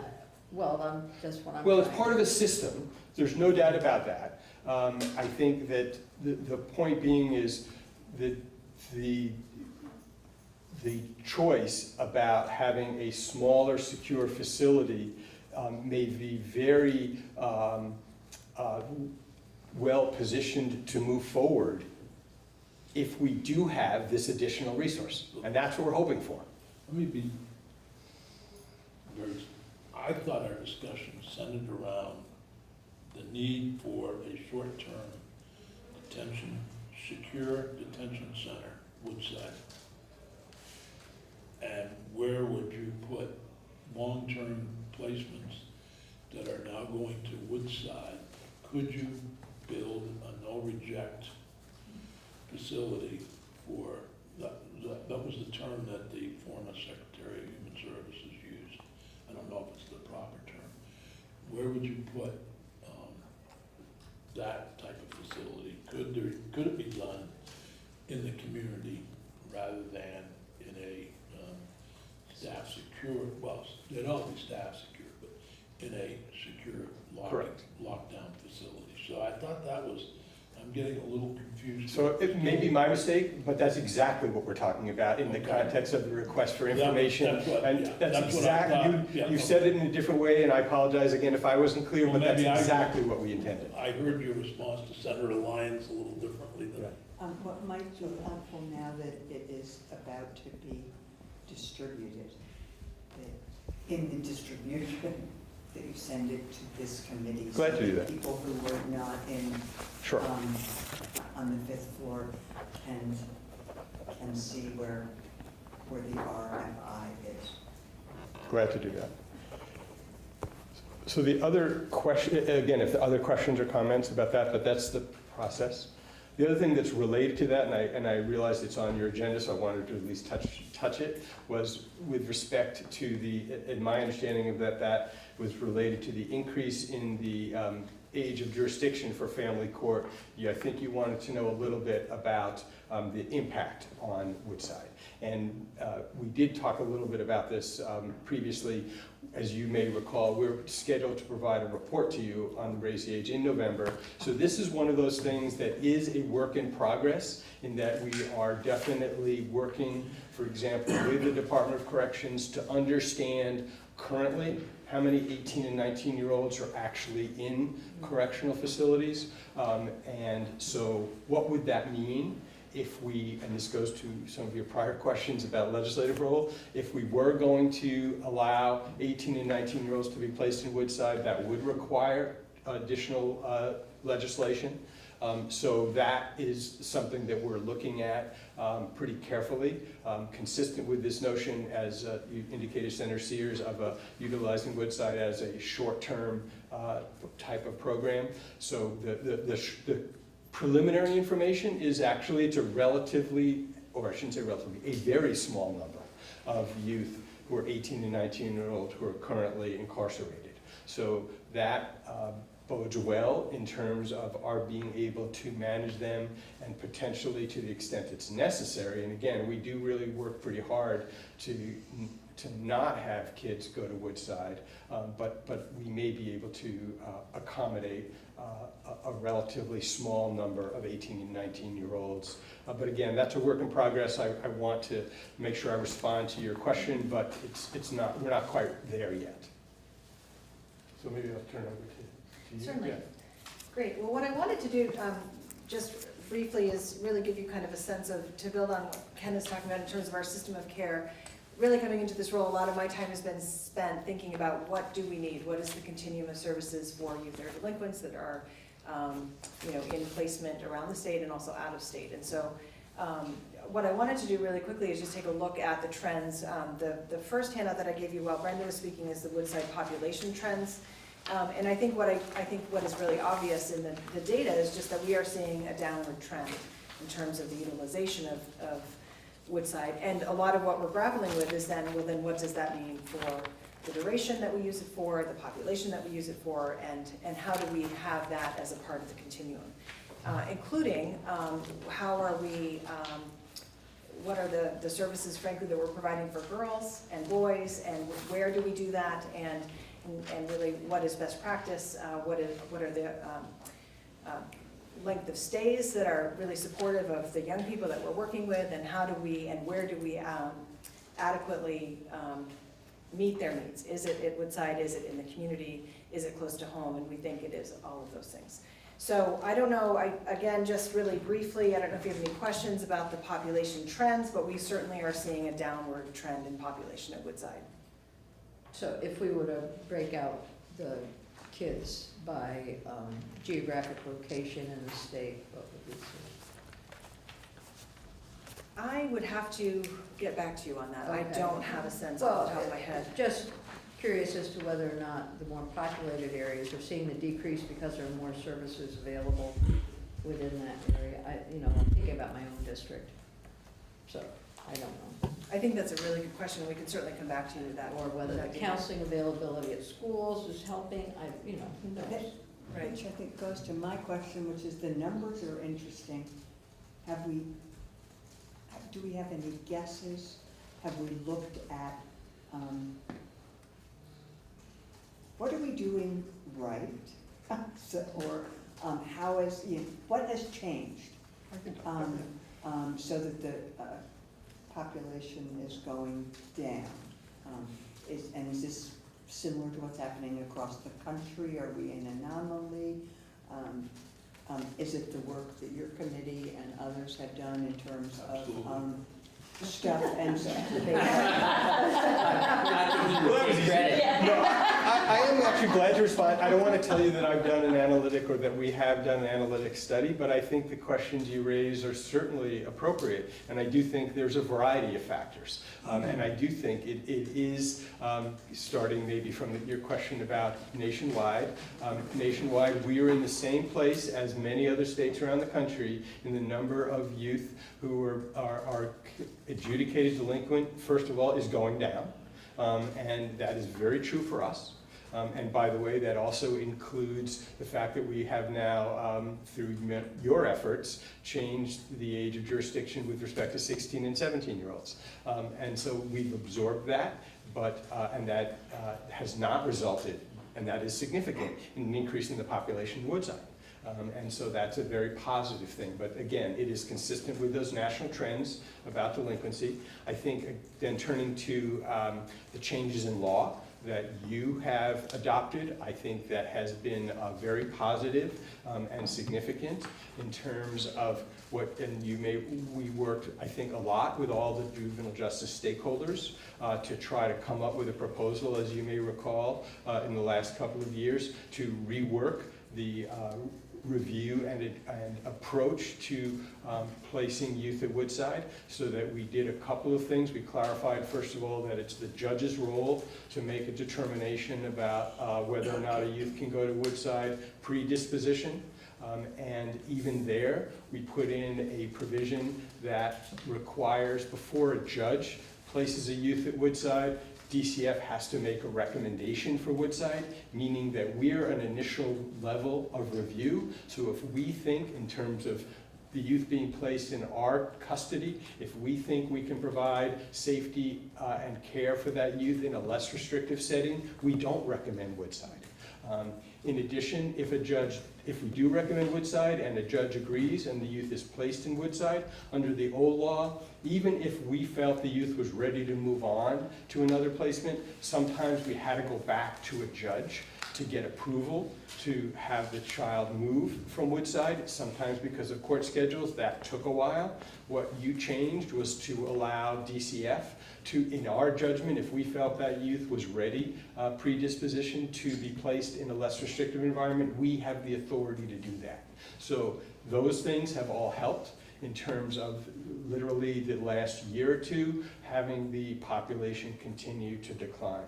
And I do think that there's been increased attention all across the state in trying to, and that does include our stakeholders directly within the system, includes our other service providers within the mental health world, to work on trying to provide, and including residential providers, to be clear, to be open to having youth in their programs, even if they've got delinquent charges and even if they have some behaviors that are challenging. Those residential programs, by and large, have really stepped up in a significant way to try to help take on and work with those youth. So all of those things, in short answer, have actually come together to try with the result that we're seeing this significant decrease in population at Woodside. And it's a decrease of young people coming in from all across the state. Again, as Christine indicated, we probably need to look a little bit more closely before I'm comfortable giving an answer, because I don't have that knowledge in my head right now. No, I think that might be helpful. Yeah, of course, I'm glad to do it. It would be very Yeah. helpful, because specifically, Howard has a lot more programs than they do in the Northeast Kingdom for mental health services, and it would be helpful to see that. Glad to do that. I did two things. One is that my committee, Senate Judiciary Committee, visited Woodside last spring.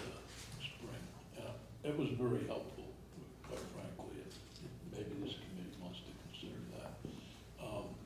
But do we track recidivism with all delinquents in custody?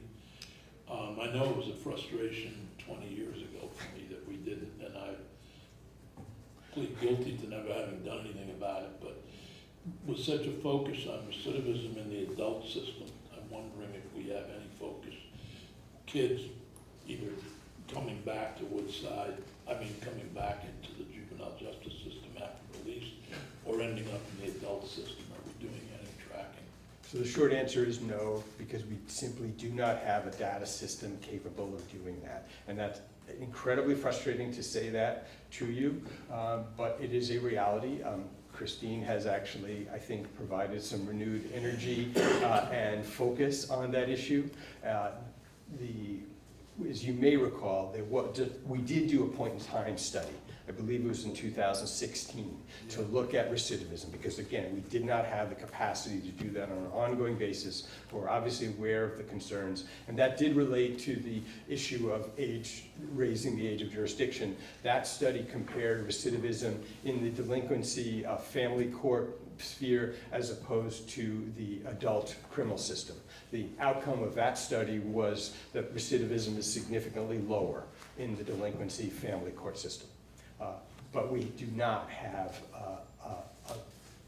a a study at this point, or an ability, I should say, to monitor recidivism. I will share with you that I've actually also been talking, and Christine has been talking with staff about trying to take advantage of, again, new legislation, the Juvenile Justice Delinquency Prevention Act, which I think has a new name, but was just reauthorized. And I think that there is some potential for funding out of that new law to try to enable us to do some additional work to monitor recidivism. So, I think the national average is around 40% with juveniles recidivism. And I don't know how we can evaluate programs and so forth when you brought up the issue of evaluation in the prior, or the results-based accountability. And it seems like recidivism is the place that we usually look at with adult corrections populations, and we don't do that with the juvenile system. Yeah. I'm curious as to, we don't have the capacity, is that we, the Royal We, have not given you the money to hire the staff, or is it as well related to the fabulously up-to-date access system that I have been a legislator since, whatever, for a long time, and I've been told every time, 5 years. right. So it's both. The short answer is we do have staff that do a tremendous amount of work analyzing things. We have some very specific and complicated federal requirements with respect to particularly our child welfare system, that we actually put a lot of time into it. It is simply, we do not have the same requirements or capacity to deal with youth in custody as delinquents. But the IT system that you are talking about is clearly, or the lack of an up-to-date one. Again, Christine has been great at knocking at my door constantly, expressing frustration that I think it's a 1982 system that we are currently working with. But again, let me be clear in terms of where we are, because we did propose an upgrade to our IT system in the capital budget. It's referred to as the Child Welfare Information System, because we have a combined child welfare and delinquency system that would have enabled us to upgrade our whole system. That was not recommended by the governor nor supported by the legislature. I will share that the governor did include it, as some of you may recall if you've seen those documents. Obviously they went to the institutions committees primarily, but the governor did include our request as part of the submission to those committees. It did not. He did not. That's correct. That's correct. And I want to appreciate that. It's a mixed bag, obviously. But we do need this data system. We are continuing to work on it in a variety of ways to try to upgrade our IT system for Family Services Division. It is incredibly challenging.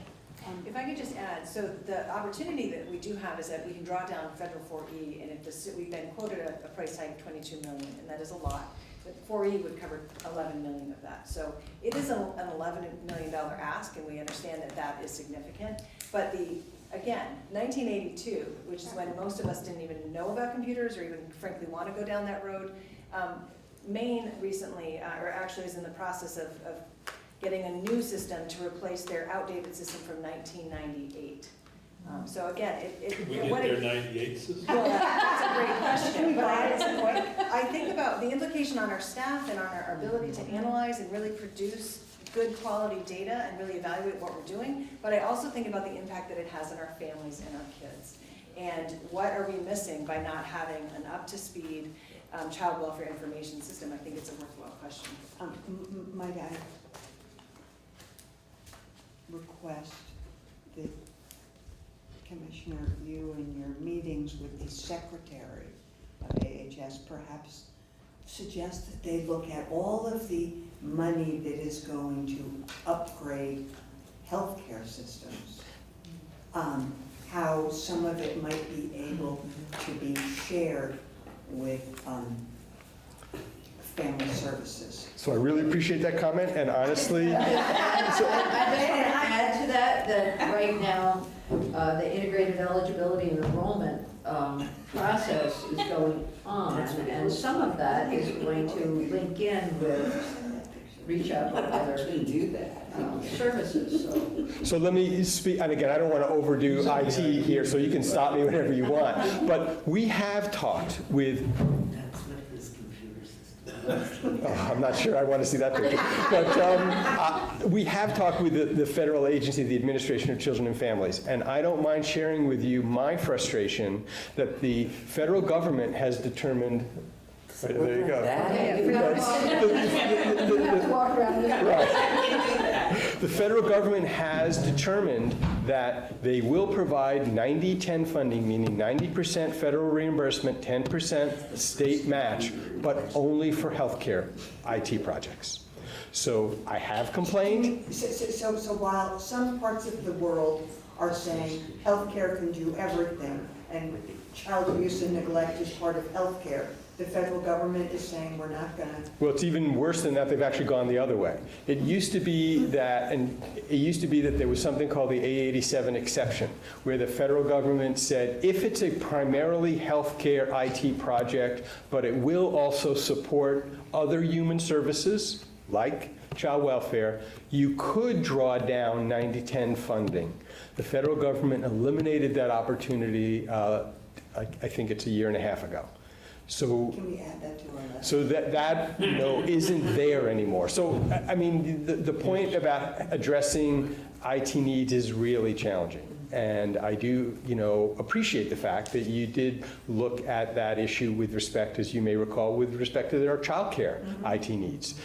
So this is something that is very definitely on our radar. We are having conversations, and people are trying. They're working very hard to try to figure out how to address these needs, both within the Agency of Human Services and the Agency of Digital Services. I don't want you to think we're not thinking and talking about it, but even going back to that capital budget, we have a lot of capital needs as a state. I don't, as much as I want, because I'm parochial, I want my programs to get the support. I think you probably expect that of me, but I'm also respectful of the challenging process that both the governor and you have in terms of determining how to appropriate money in terms of these capital or appropriations projects. But we're still at it. We're going to keep talking about our needs and, frankly, how it will benefit children and families, because that is the point. So we're wrapping up for this morning before, are there questions that anyone I here just have in want- terms of Woodside? Thank you for the data. It's great. What I'm trying to understand is how did you get this great data with the IT system you have? And what improvements would we see with additional IT, with an upgrade? Well, you ask a very good question. I asked Brenda this morning, because this is really beautiful. And this, I believe, is our partnership with DMH. Yes. And so it's a cross department endeavor. And so I believe that DMH is taking the lead on this data that you're seeing here. I apologize that we don't have the full fiscal year of 19, but I think it does give you a really good sense of what we are seeing. For example, we're seeing that 64% on page 2, 64% of our youth have a length of stay that's 12 months and below, which I think is a good trend, and it certainly goes precipitously downward from there, which I think is encouraging. And we also have a relatively, 31% reentry into residential placement, so 1/3 of our youth do re-enter residential. So again, that might be worth unpacking. And also that we're seeing that older youth are in residential placements, and that's certainly what we would expect and hope to see. We certainly don't want young children in custody, rather in residential treatment if not necessary. I think the last page really does show us too what some of the presenting needs are, and I think that's really important to keep in mind as we have the conversation both about residential and Woodside, and again, getting back to that continuum. We are certainly seeing all of these things. The top graph is duplicated, but you can see, clearly youth have a variety of things that they might come into a residential treatment facility for. And then also understanding the developmental disability piece. So, 78% of the youth that we're serving are not coming in with a disability, but certainly 22% are. So I think this is really good food for thought and maybe something we can help unpack in a future meeting, but I just think it's it's very rich data. But to your point, this is a snapshot and this is good, but I think there's a lot more that we can do in terms of really understanding the outcomes that are driving what we're doing and how we're seeing trends over time. This is numbers and that's important, but we also want to know, is anybody better off? And we need a system that can really help us to do that. So just to clarify Senator Lyons' point, so this data comes from your present system, but it was put together by DMH in terms It of comes the visual? across Dale and I DMH see. and, right, and FSD's system. And they all have the same access system? But it's not, they don't talk to each other. So this is Okay. a body of, this is a volume of work to get this, Volume. is my sense. Am I right, Ryan? Okay, got it. Yeah, so Access is the mainframe that's primarily used by DCF. Department of Mental Health and Dale have actually their own systems. Okay. And just before we leave, just to put this in context, we're talking about residential treatment, and we're talking about children and youth in DCF custody. When we're talking about family services and children and families interacting and not in placement, have not been, not gone through the court process. Right. If I recall, the bulk of your work is in that first group rather than the group that are in actual custody. Is that right? I would probably say maybe you have better sense of the data. I think the bulk of our work is still with children and families who are either in custody or on conditional custody orders. There is that other category of family support cases, which is more within Family Services Division, as the open cases. I think that's about 600 families with a total of, I think, about, and somebody can correct me, 23 or 2,400 total. And are the majority of children and youth who are in custody or in provisional custody, are they all in residential? Oh, no, it's only a relatively small percentage in residential. I would say roughly, and again, I can correct it, 13 or 14% of our youth in custody are in residential. And then just, I'm not good in math, the other 60 whatever in foster care, or are there a percentage who are at home? Yes.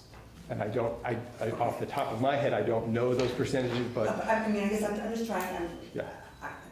All the youth in condition, to be clear, all the youth who are in conditional custody orders will not be in foster homes by nature of that legal category. If for youth who are in DCF custody, some are placed at home, some are placed with extended family members, some are in foster homes, some are in residential treatment. So the little graphic representation on my page 4 does that shows redundancy then? This shows for youth who are in residential treatment, what their status is. Are they adopted? Are they in a guardianship? Are they with their birth parents? Or are they in DCF custody? So you can see that 58, almost 59% are in DCF custody that are in residential placements. Okay, so there's no redundancy here. It's all one kid. per Yes, each. that's my understanding. So, and just to clarify too, with respect to the residential data that you're given, this includes youth who are not in custody. That's why you have DMH and Dale data, because those youth are placed through DMH, not through DCF. So we were trying to look at, the purpose of this data is trying to look at the utilization of residential care as a whole, as an agency of human services. And that's why, as Christine mentioned, it's a joint effort amongst the different departments. Thank you. Well, Are there final questions? Maybe, thank you very much. See you at 1. Thanks. Thank you. Thank you. Well, I thought they only had one pot for coffee. And I was like, Judge Grierson, are you testifying alone, or are we having a panel? Any way the committee would like it. We testified individually, and think last week Senator Sears would probably agree, we pretty much all said the same thing. Well, why don't you all come together? At least at this point, we all seem to be on the same page. I guess that's the Well, way to let's put it. visually see that. It's all about the picture. Well, luckily Senator Lyons missed the last I did. justice, so she'll be able to pick up where we left off. And I appreciate that you, from your perspective, this may be a bit of overkill in the sense of how many legislators do we have to report to? We are two different groups, although there is some overlap, and we were unable to figure out how to get us all in the same room at the same time. And so we may have some different slant or types of questions in terms of our role as the Child Protection Oversight Committee. But you were asked to report to both of us. Sorry that you have to do it twice. So I'm glad to start. Okay, Just good. give an overview and then the others can try. For the record, Brian Grierson, Chief Superior Judge, reporting out on the status of CHIN's reform group. We have met almost monthly since the session ended. We really couldn't take any action until everything was passed that was going to be passed as it relates to us. The legislature essentially approved, funded 3 different proposals that we had made. The first one is a home visitation study, and that individual is under contract. Now, we expect work to start in approximately the next month to look at what is being done in Vermont. Ken can clarify me on that. And also to look outside of the state to see what other programs may be available in that regard.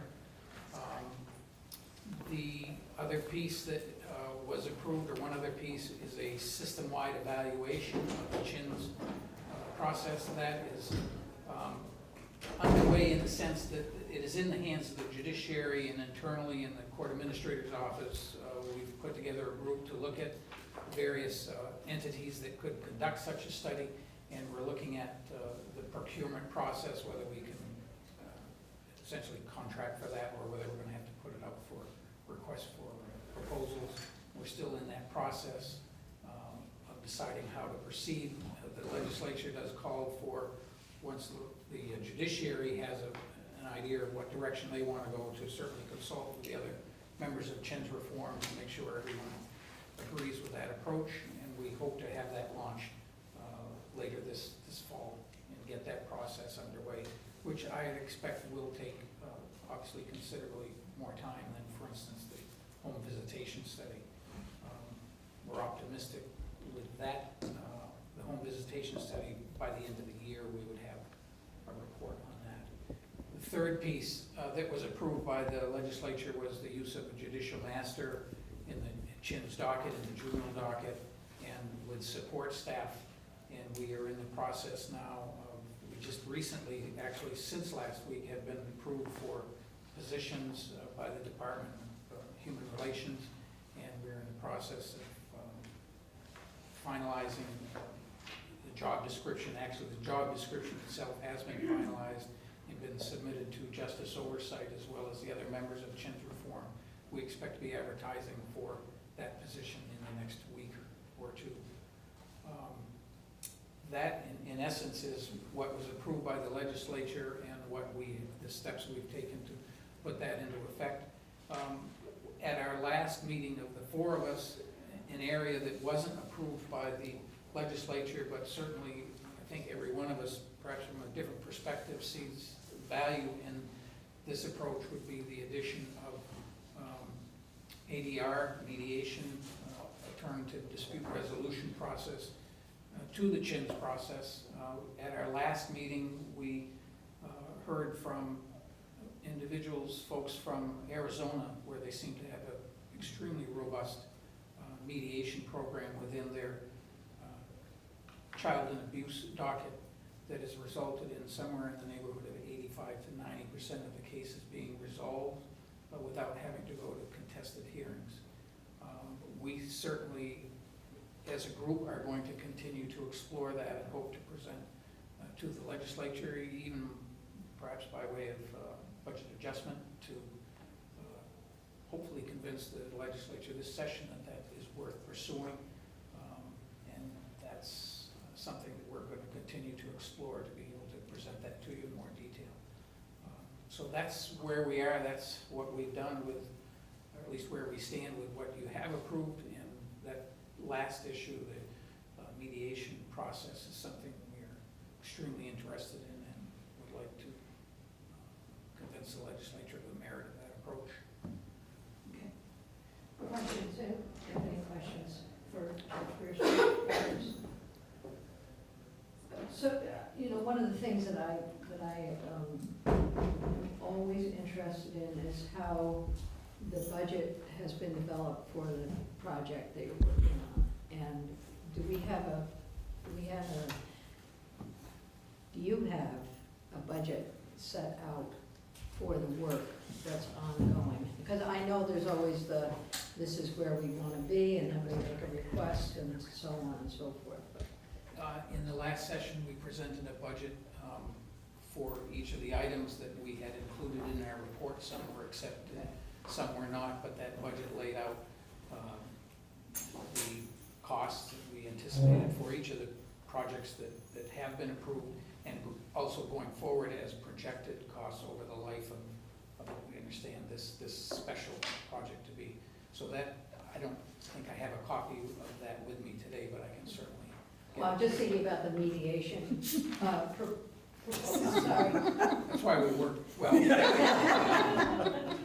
Asking you shall receive. There we have it. There is an item in there. For mediation? Yes. Yeah, For ADR. ADR.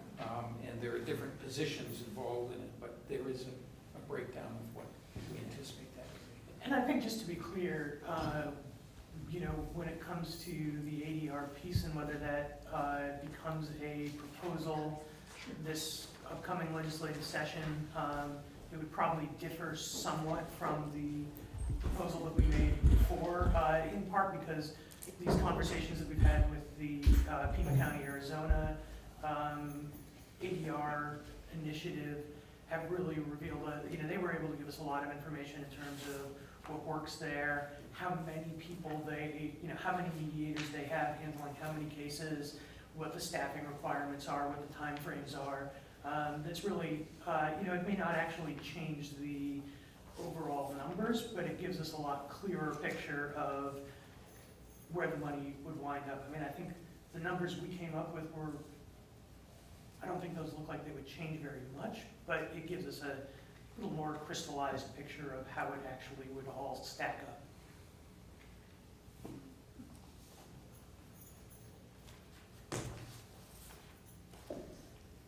I can just add that some of the numbers, by the way, in Pima County, which has 1.2 million roughly people, or 1 million people, sorry, they have 14 juvenile court justices.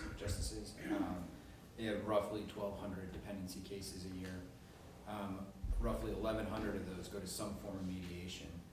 And they have, in order to achieve that, 5 full-time staff members that do about 10 to 15 mediations a week. So if we were looking at some sort of pilot that was overseen by the judicial masters, you know, it would probably be 1, maybe 2 people that could achieve that. Are they following a best practice model? They are, yeah. Yes, Okay. they are, yeah. So it was pretty impressive, as Judge Pearson indicated, I think to all of us, that it was a robust program, to use that language. They had 10 years of experience. They were very thoughtful. I think from our perspective, one of the things that we see as a great value is it's the kind of approach that can be applied early on in the process to try to reach a solution outside of an adversarial system, but respecting parents' interests and rights in addition to children's needs. And it seemed like it was a very successful and appropriate approach to do that. And the Justice Oversight Committee did talk about this, of course, and we were asked to provide that committee with, in advance of the legislative session, a refined proposal, as Marshall indicated, in light of this new information, and we certainly may refine exactly a little bit the budget proposal and flesh it out a little bit more based on the additional knowledge. And so that's our plan is to work together to try to provide a more refined approach to alternative dispute resolution for your consideration as a body in January, but glad to try to put something forward in November.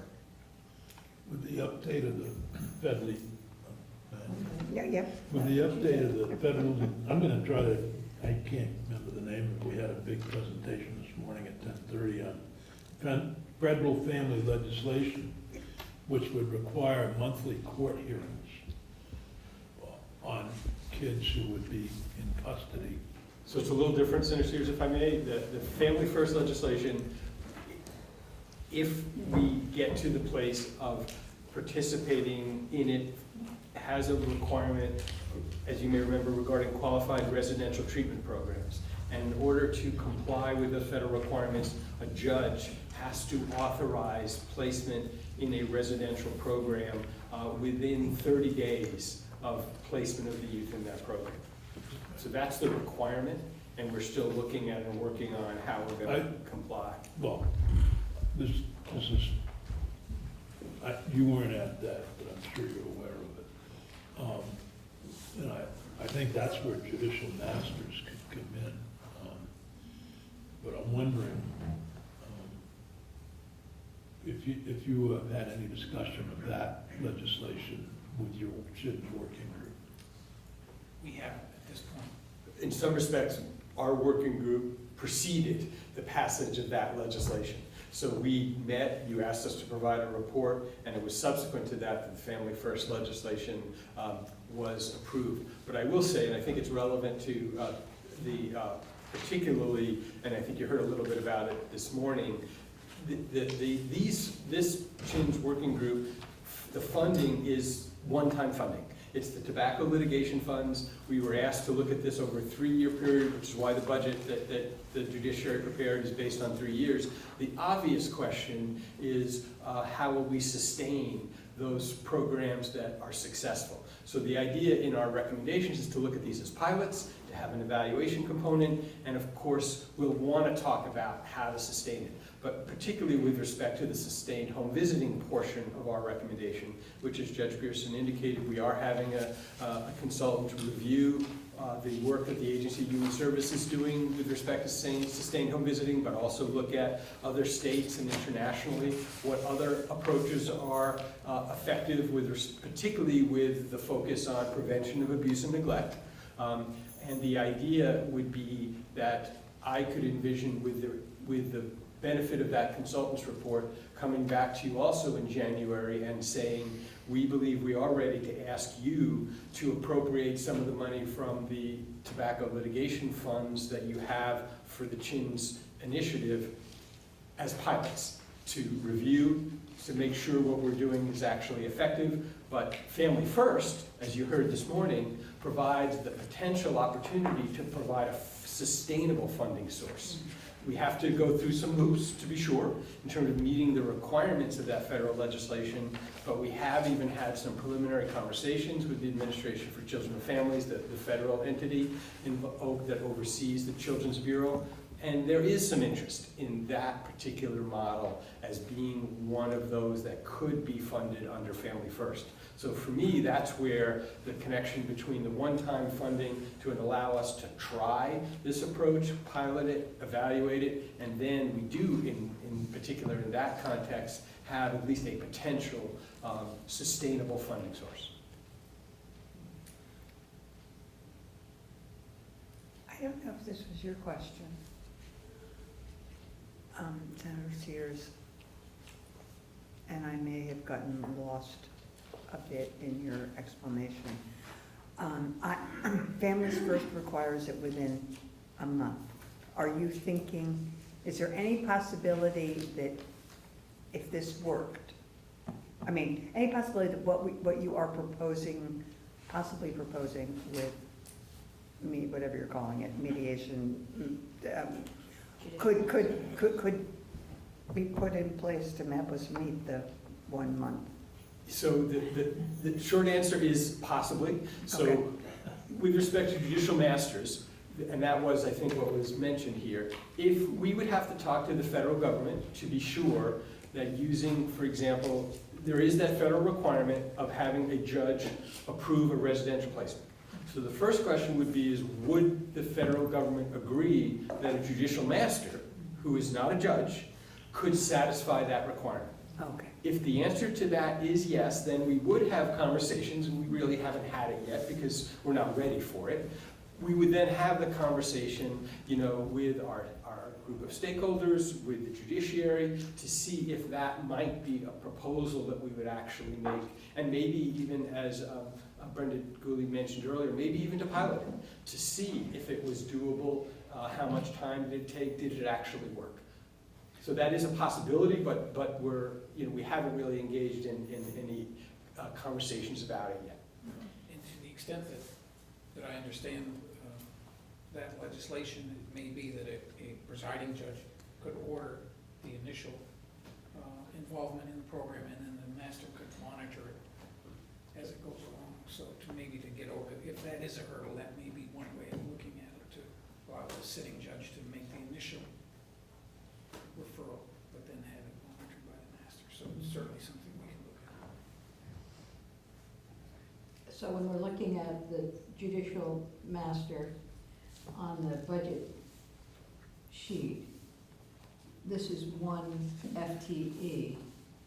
How many judicial masters would the state require to take care of All of those numbers on that chart. all the kids, all the families? I think we have to keep in mind, as Ken said, this is a pilot, so we're gonna Yeah. start with the one and see if it can make a difference in different ways. It may be used differently in Franklin County than it's used in Chittenden County. That's the idea, to see how we can effectively use this position. And I think we all agree that there's a place for it, that we may disagree on exactly where. So that's what we hope will come out of this project, and say, yes, it is a worthwhile investment, and this is the number we need to impact the rest of the. And I do just want to be clear that the sort of specifics of how the judicial masters are used matters a lot from our perspective, because we're looking at it saying, if the judicial master, a lot of discussions about how the judicial masters could be used have talked about using them as essentially case coordinators to sort of triage cases and identify which cases need immediate attention and which ones don't. We're very supportive of that. And it's not that we are not supportive of other uses of judicial masters, it's just that it gets more complicated. If a judicial master is essentially not facilitating work that the judiciary is already doing, but is instead doing new work and is expanding the capacity of the judiciary, we need to keep in mind that that means that there's a whole bunch of other systems that need to expand their capacity as well. When there is more hearings happening because the judiciary has judicial masters that can hold hearings in addition to judges, that means we need more public defenders to sit at those hearings, it means we need more prosecutors to sit at those hearings, it means we need DCF workers to sit at those hearings, and as we found out when we expanded the juvenile practice up in St. Albans, Franklin County, there's all kinds of, we need more court officers to provide security, we need more courtroom space when, right now we are packed into, we're all in court in jury rooms trying to create enough space for this system. So I think that even though we're talking about judicial masters sort of in general as being, having pretty flexible application and being able to fill a number of roles, some of that can be done very easily without changing too much. Some of it, wherever it really represents an expansion of the capacity of the system, it really affects a lot of systems, and it's going to be delicate to make sure that all the pieces are in place in order to make that work. Appreciate your putting that in the larger context. So while you're speaking, I'm thinking about all the work that's going on. So each one of these areas requires some outside expertise, internal changes.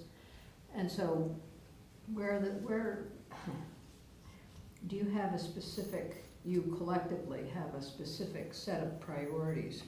Which one of these or more you're going to be working on more intently, because it's a lot of work.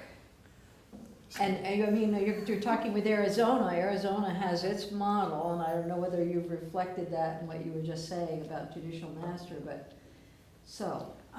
Senator, Yes. I'm sorry. I pay attention to body language, and the commissioner just pulled a piece of paper out. Now, I don't know whether that piece of paper is, this is He the was list. ready for the question. I was. I think we didn't prioritize, and that's kind of what I did. The paper I pulled out was the copy of the budget, because the advantage that it lists all the different recommendations that we have made.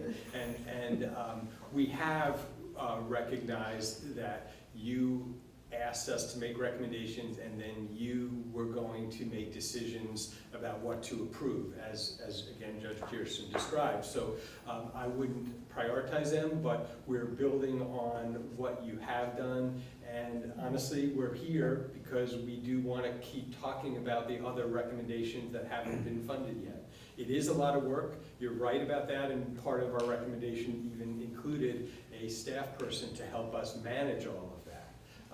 And so I think that all of these things, and I think that Marshall's point is well made, and we are all cognizant that the idea is to improve the system, not to add additional burdens to a system that is in fact already really overburdened. So I think that's the context, and that's why, I did not want to lose the opportunity to talk again about the prevention and early intervention approach, because to enable children and families to be safe, to not have state intervention, I will tell you from my perspective, is an overarching priority. So, and if I recall, and I believe it was Senator Lyons who spearheaded that language in a bill that we are again asking you to evaluate. Sure. And so, has that started?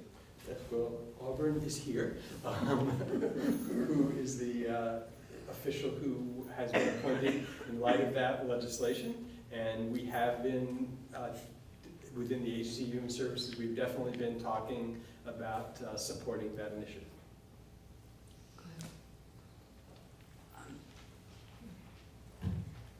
Commissioner, I'm not quite sure how that answers. There was just some specific language in that bill around evaluating a particular type of program. And I'm, Auburn, I'm glad you're here, and all of that, but the more specific question around hiring the consultant or Auburn doing it or whatever, where are we with that? So we have, I'm not sure, so in terms of the consultant, I'm not sure if the contract's actually been signed or not, but there was a request for proposals. There was honestly one respondent. That person is very well respected and a lot of expertise in this particular area. And so the plan is for that work to be done by, I believe it's mid to late October, because that contract is coming through the judiciary. We're certainly supporting the judiciary in that effort. But the idea, because again, that's, I know you're looking at me quizzically, that's actually how you set up all the money would flow through the judiciary. So that's kind of how that's working. And so the idea would be is that report will come in, and then we will talk as a group with Auburn and other leadership about so how that's to move coming forward. in mid-October? That's the So month. that's something to perhaps put on our agenda Absolutely. for the committee Sure. in October. You're great.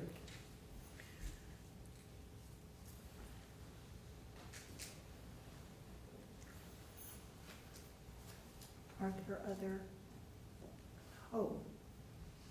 I'm sorry, I thought I'd lost my purse. I left for a bit.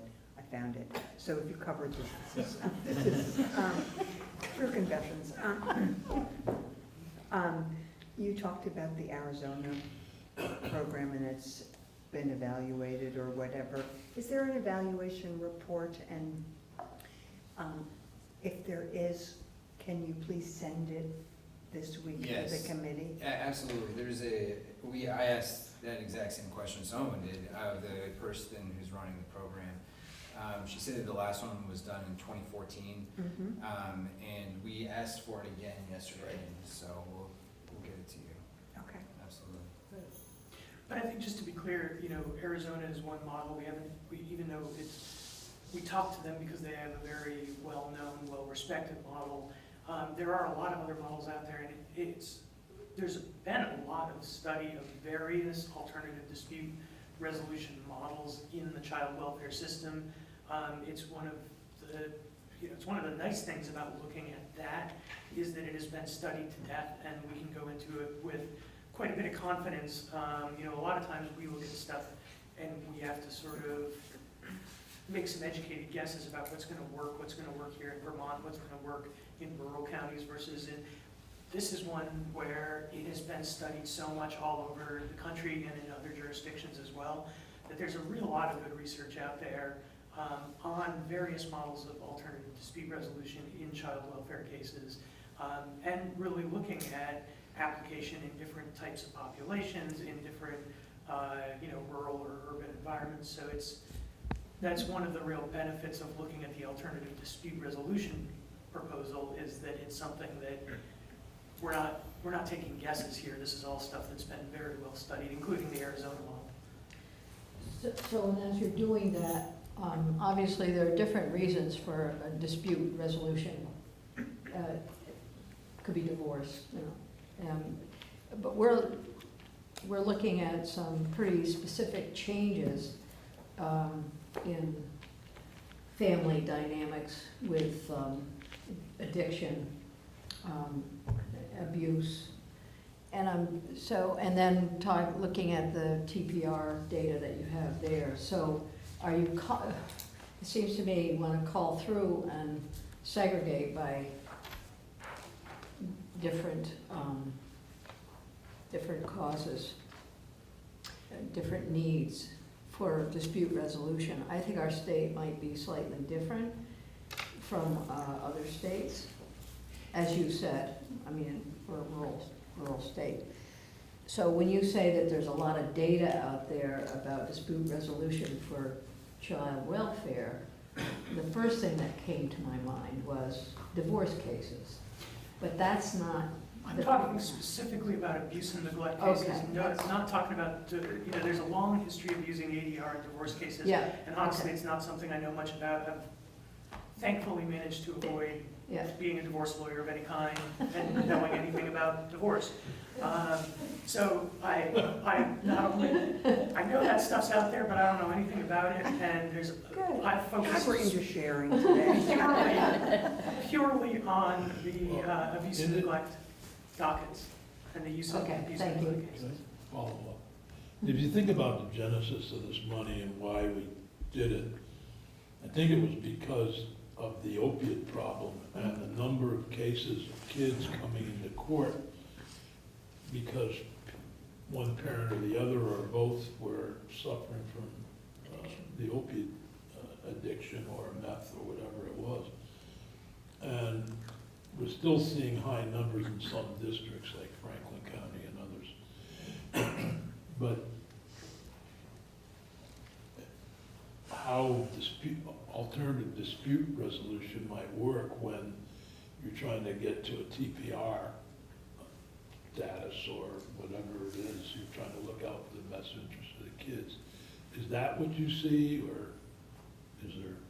So I think part of our hope is actually we would apply this earlier in the process. So termination of parental rights is when you get to a place where the child is in custody and we're not successful at being able to reunify the child with the biological parents, and you're looking to permanency for the child. What we're hoping for is that a mediation approach early on in the process will engage the family and enable the family working potentially with other service providers, with DCF as appropriate, to try to address issues early on that hopefully can more often than not result in reunification of families.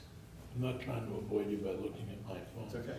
Yesterday, I got a report done by some organization, and I don't know if it's legitimate or just some one of those nutty things. But the report was on the failure in Vermont to provide treatment for opiate addiction. And it had, I think it was Vox or something of that nature. Anybody else get that report? Have you all That seen would it? mean I would have read it on my, was this an email? Yeah. Yeah. And it really was eye-opening. They were citing cases where a parent who's lost their son due to opiate addiction and overdosed, and the number of times they sent that person into It was treatment. in the paper. Was it in the paper Or also? it was in Maybe 7 it was in days. 7 Yeah. days. That It might was have in been 7 where I think it was 7 days. All right, I'm referring to that now as the failure of our system to treat opiate addiction. But getting back to the kids, if we're counting on the parent to be in recovery, and we put the child with that parent, and the parent stumbles again or has a relapse, where are we? Is that part of that mediation approach, or is that? You know, I see the mediation approach as, it's not going to be a one-time mediation. It may be that if you start this process early, you may in fact identify problems within the mediation that we say, okay, we've got to do some more work with this family, either through counseling or treatment, before they can come back and realistically make decisions about the case. So I don't see it as, let's try mediation today, and if it doesn't work today, that's it, we move on. I think it's a process, and I think it can be part of the process, and we talked early on about the judicial master identifying those families that this would be appropriate and working with them to make sure that if they're going to treatment, that they stay engaged in treatment.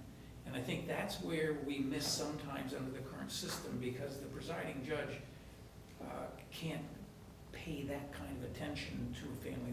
At best, they're gonna see them 30 or more days out.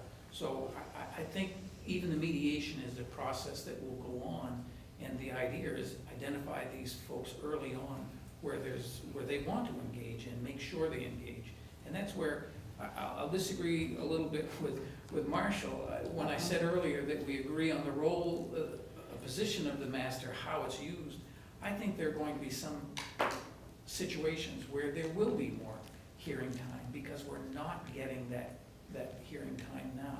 So I'm not saying it's just there to make more hearing time. I recognize the impact it would have on everybody at this table. But there may be situations where that is the answer.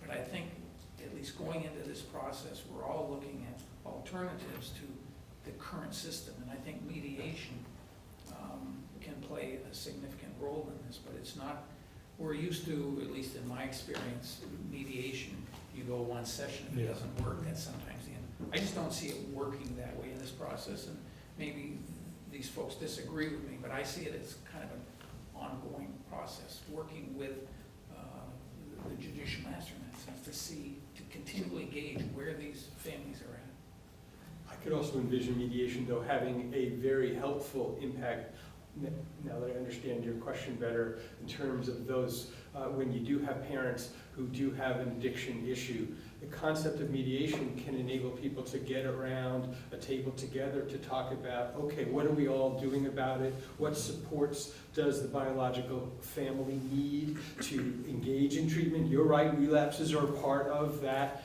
path. We understand that. So how can we, as it's not a one-time event, how can we make sure that there is a way to connect families with treatment as they need it? Because it is sometimes challenging. There's no doubt we've done, I think we can be proud as a state that we've done a lot of good things. We're not perfect. There's certainly challenges for people to access treatment at times. And it's also could be issues, again, from it's also important to think about the child and safety of the child, and how can we accommodate that and at the same time support the family in terms of making efforts to get to a place where they can reunify. And mediation working together can actually enable all of the, and family group conferencing, by the way, is another model that we might have mentioned as another. You're doing. That's another approach to alternative dispute resolution. Again, it's talking about bringing important family members and their stakeholders together to kind of come up with a viable plan to protect the child, but also to support the family. And so that's where these alternative dispute resolution models are very potentially advantageous to addressing the issue of parents who have addictions to opioids. And I would just want to add to that I don't think that's new. I mean, our systems, since we've been dealing with the opioid epidemic, our system has revolved around planning for safety and planning for relapse. It's as we have all learned, it is, almost an inevitability that a lot of the cases that we have are going to involve periods of relapse. The system is really well versed in that. That's a language we all speak, is how to plan around that. There's no reason why the alternative dispute resolution piece would be any different. It requires buy-in from everybody around the table for a mediated agreement to become the final agreement. And I can tell you that the people around the table would not agree to a plan for, if the mediated agreement was something that did not include some planning for safety in the event of relapse, it's something that nobody around the table would agree to, because we're all, at this point, really well versed in those problems, really well versed in building that type of planning into how we resolve these cases. And we resolve a lot of cases cooperatively anyway. I think the majority of our cases don't go to a contested merits hearing or even a contested disposition hearing. We are often able to resolve these cases now. We're hoping to resolve more of those cases cooperatively and more quickly and more efficiently through ADR. But it's not as if this isn't work that we are already really well versed in, and that would translate right into that mediated environment. So clearly lots for us. Just a quick question on time frame. You've talked about the Arizona model and a wealth of research. What's the time frame for kind of studying those systems, deciding on a route to go, and then, actually beginning? I don't think it needs to be long. Okay. We believe that if the legislature approves money for a pilot, we could move, obviously the money has to be appropriated for us to move forward, but we can move forward within that time frame to implement it by fiscal year, in effect, because we're in a fiscal year budget context, it's fiscal year 21 that And we're the talking pilot about. that you are, at this point, proposing would be based on the Arizona model? Well, as Marshall said, it's not as if we've made that conclusion Oh, yet. okay. We're certainly going to look at other models, but it was great to know that there is one model that is really working well, and to talk to a live person about it. Okay, so that might be a place during the discussion now and in January as to, that might be the role of the legislature in either giving the decision to you all and say, or perhaps giving some direction, like we like this model more than that one, or the model needs to have these. And that's probably your committee? That's probably judiciary? Oh, yes, no. Yeah, we have to figure that stuff As out. long as it's not based Oh, on a no, wing it's and gotta go to. well, my concern is that we base stuff on a wing and a prayer. Hopefully, we're basing it on science. Yeah. There is some success with these models, and that, I can remember it. No matter how bad the family was, kids really wanted to be back with that family, even the abusive families that I worked with. But the reality is they weren't gonna change, the families. And so, you have to, through this either mediation or alternative dispute resolution, or whatever you wanna call it, you really have to be, scientific with what the odds are of not putting that kid into another abusive I situation. think, again, I just, Thank you for the update. Can I Clearly, this is a very, clearly this is an area of very interest for us here and for the four of you. So when we move to our next agenda item, which is to figure out how we're going to spend the next set of meetings, you may be on the docket again in terms of that. So thank you.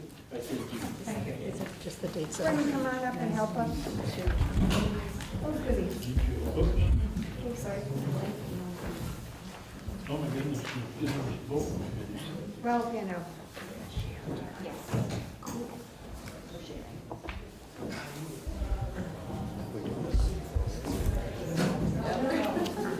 so right now,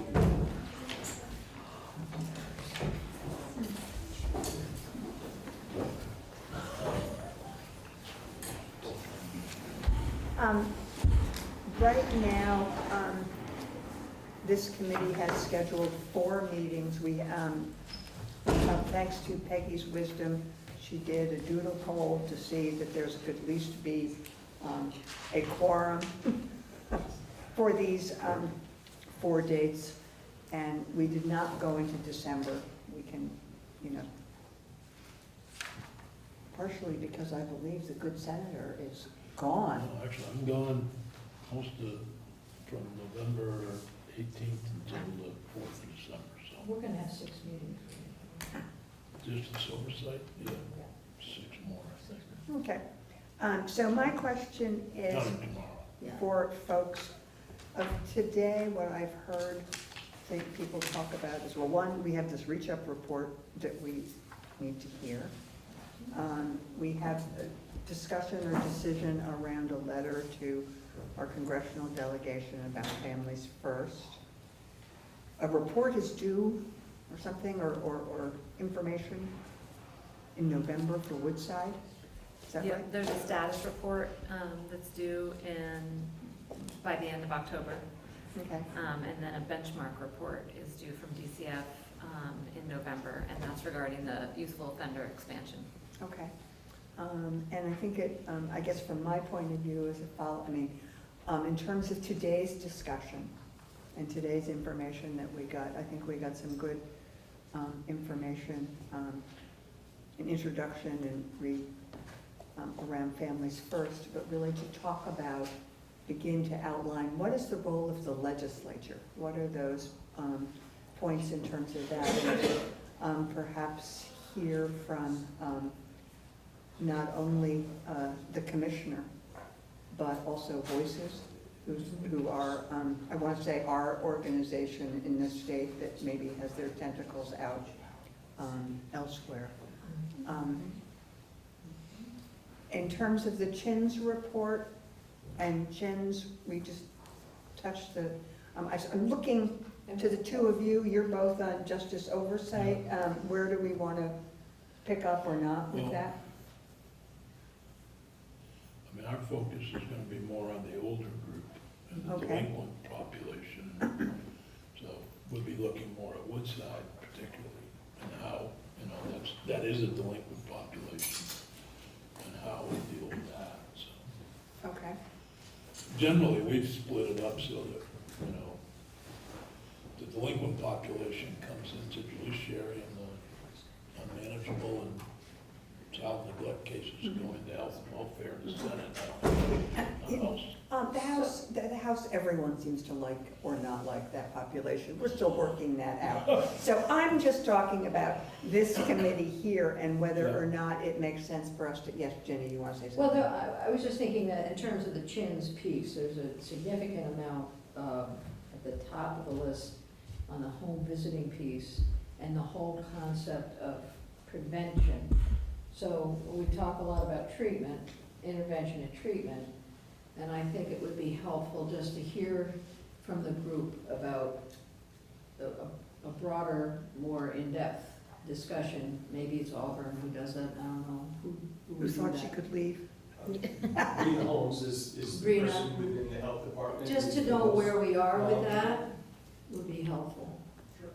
So Brina and, Yeah. and that, okay. Yeah. And something that we have not talked about today and didn't come up today, but has been, festering's the wrong word, but has, there's renewed interest in looking at the child advocate child ombudsman. And so I would like to propose that we put that on the agenda as well. That's great. I mean, that will get at the significant number of kids who are disabled or have autism that we looked at this morning. I think there's a linkage there. Okay. Yeah. Well, maybe to understand, let's understand, I mean, maybe to start with some understanding of what is out there, what is the role, and, Can I, yeah. two other things. One Okay. is the guardian ad litem system, which we have, each kid who comes in has to have a guardian and try to find them, number one. Then the court tried to change the name, which caused quite a stir. But at least looking at the guardian ad litem system and what deficiencies there are or what we can do. And the second is, talking with Judge Grierson, one of the prevention things is in truancy, I guess it's truancy prevention. And some judges have actually had truancy courts, would that be fair to call them? And I wonder if we could get a report on that. That seems to be something that we don't think of much, but could make a huge difference if this was something available to more kids.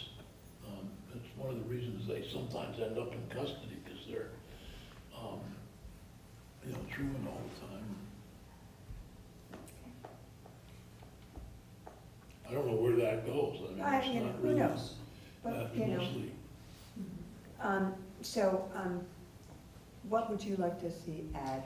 I was going to mention the child advocate piece. I'm really interested in learning more about that, and I know that there are states nearby that have those in place, and it would be interesting to, learn more about that. And I believe in both the House and the Senate, but I know in the House there is a bill, and so it is for us to maybe do some thinking about whether that's something we want to prioritize. Ginny, anything else that you'd like to No, add? this is good. There's a great list here. Good start. So there was a suggestion made earlier, and as they move closer to zoning in on what the system would look like and where Woodside would fit. Oh, I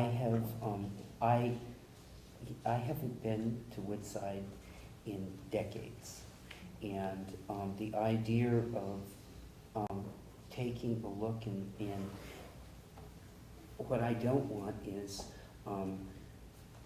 DCF to come up with a plan for Woodside and have us not part of that. And, so I think a short trip to Woodside would be something that would be awesome. and, sure. Just, Yeah, no, to throw sure. that out there. What I might suggest is that we pick a day other than one of these four, and whoever can come, can come. There are some people who haven't been in years. So Senator Sears has been. Right, Senator Sears has been, and so various of us. But I have would been, yes. just think, as we talk about that, it's something that I think for me would be helpful. And I think that that's one of the get back to us or send us that the commissioner is going to do, is he's going to send us a copy of the RIF or RFI or whatever it is. Request for And- information. Request for And, information. but I don't want to lose track of, I don't want them to develop a plan and then just have it show up here. It is all state dollars now from the appropriations point of view, and state dollars are hard to come by. So I think each step of the way, what you're saying is each step of the way, we'd like to know what the budget projections are for any of the systemic changes. You know, she's I agree with much that. more articulate than I am. No, you're the treasurer. Just, we may have already mentioned this, but just in case on the family first, should we be getting some updates, like at the next meeting? Because I know there are a lot of questions out there relative to accreditation for QRTPs and all, might it be useful for us to get some, have at least for the next little while, maybe a standing agenda item of an update kind of on how some of those questions are being asked or answered and what DCF is learning relative to. Well, and where we fit in. Yeah, I mean, maybe, decision-making on the- process. maybe starting with the realm of where do we fit in, and then Yes, getting, and then getting those. Or not. Well, exactly, exactly, no, I'm, yes. well, and, Because we would all like to micromanage family services. well, and I think ultimately, Okay. You You just know, want to manage. Senator Sears wanted a letter from us to the Oh, I forgot that. congressional You did delegation. mention it. I did. And, That's right, I wrote it. and I think when we felt more comfortable about the pieces, you know, the upfront stuff, we might benefit from some of that, but clearly when you get something that is, with staff, and I can't even remember the term right now, Senator Sears has it, but, we might wanna say something to our own delegation about that. Well, I think the idea was how, rephrasing my initial request was, how could we make the law fit more to our needs in Vermont? Yes, Because clearly, do we want to invest $3 million we don't have into a system that may or may not work for us? well, we're only gonna lose 800,000 a year. Right. So it's, you know, But if on the front end, I can pick up some, you know, needed programs to help, and I'm not real sure of that yet. For those of you who stuck out the whole time, these are the dates if you don't have them. September 26th, October 17th, October 31st, costumes are fine, and November 21st. Those are the four, and, you know, perhaps, you know, come December, I mean, we did not find a date in December. We can perhaps assess on October 31st whether or not there is reason or feasibility to have another meeting. But to think right now that we have four meetings. And is the time always gonna be 10 to 2? It can be longer. Yeah, I mean, the 10, I think, is in deference to the people who have to drive a long time. I was gonna ask, could we push, like, on the 26th back a little later? I will be coming back from a conference that morning from away, and So push it back, you mean like at Like have it- 11 to 3, or? right, or noon to 4 or something. I don't have a like problem that. with that because I have to stay overnight up here for Um, a meeting the next morning. Does noon to 4 work? Okay, Yeah, that would be helpful to me. that would be helpful to Anything me that as helps well. Senator. What time is Madam your Chair, plane? I like your, What time is your plane coming back in? We'll meet you at the airport. I hope we're not dependent on your airline. Okay, thank you very much, and I'll take any, help, but I will work with Bryn around figuring out an agenda or when these things are all gonna come into play, and with Jenny. Okay, thank you. Thank you.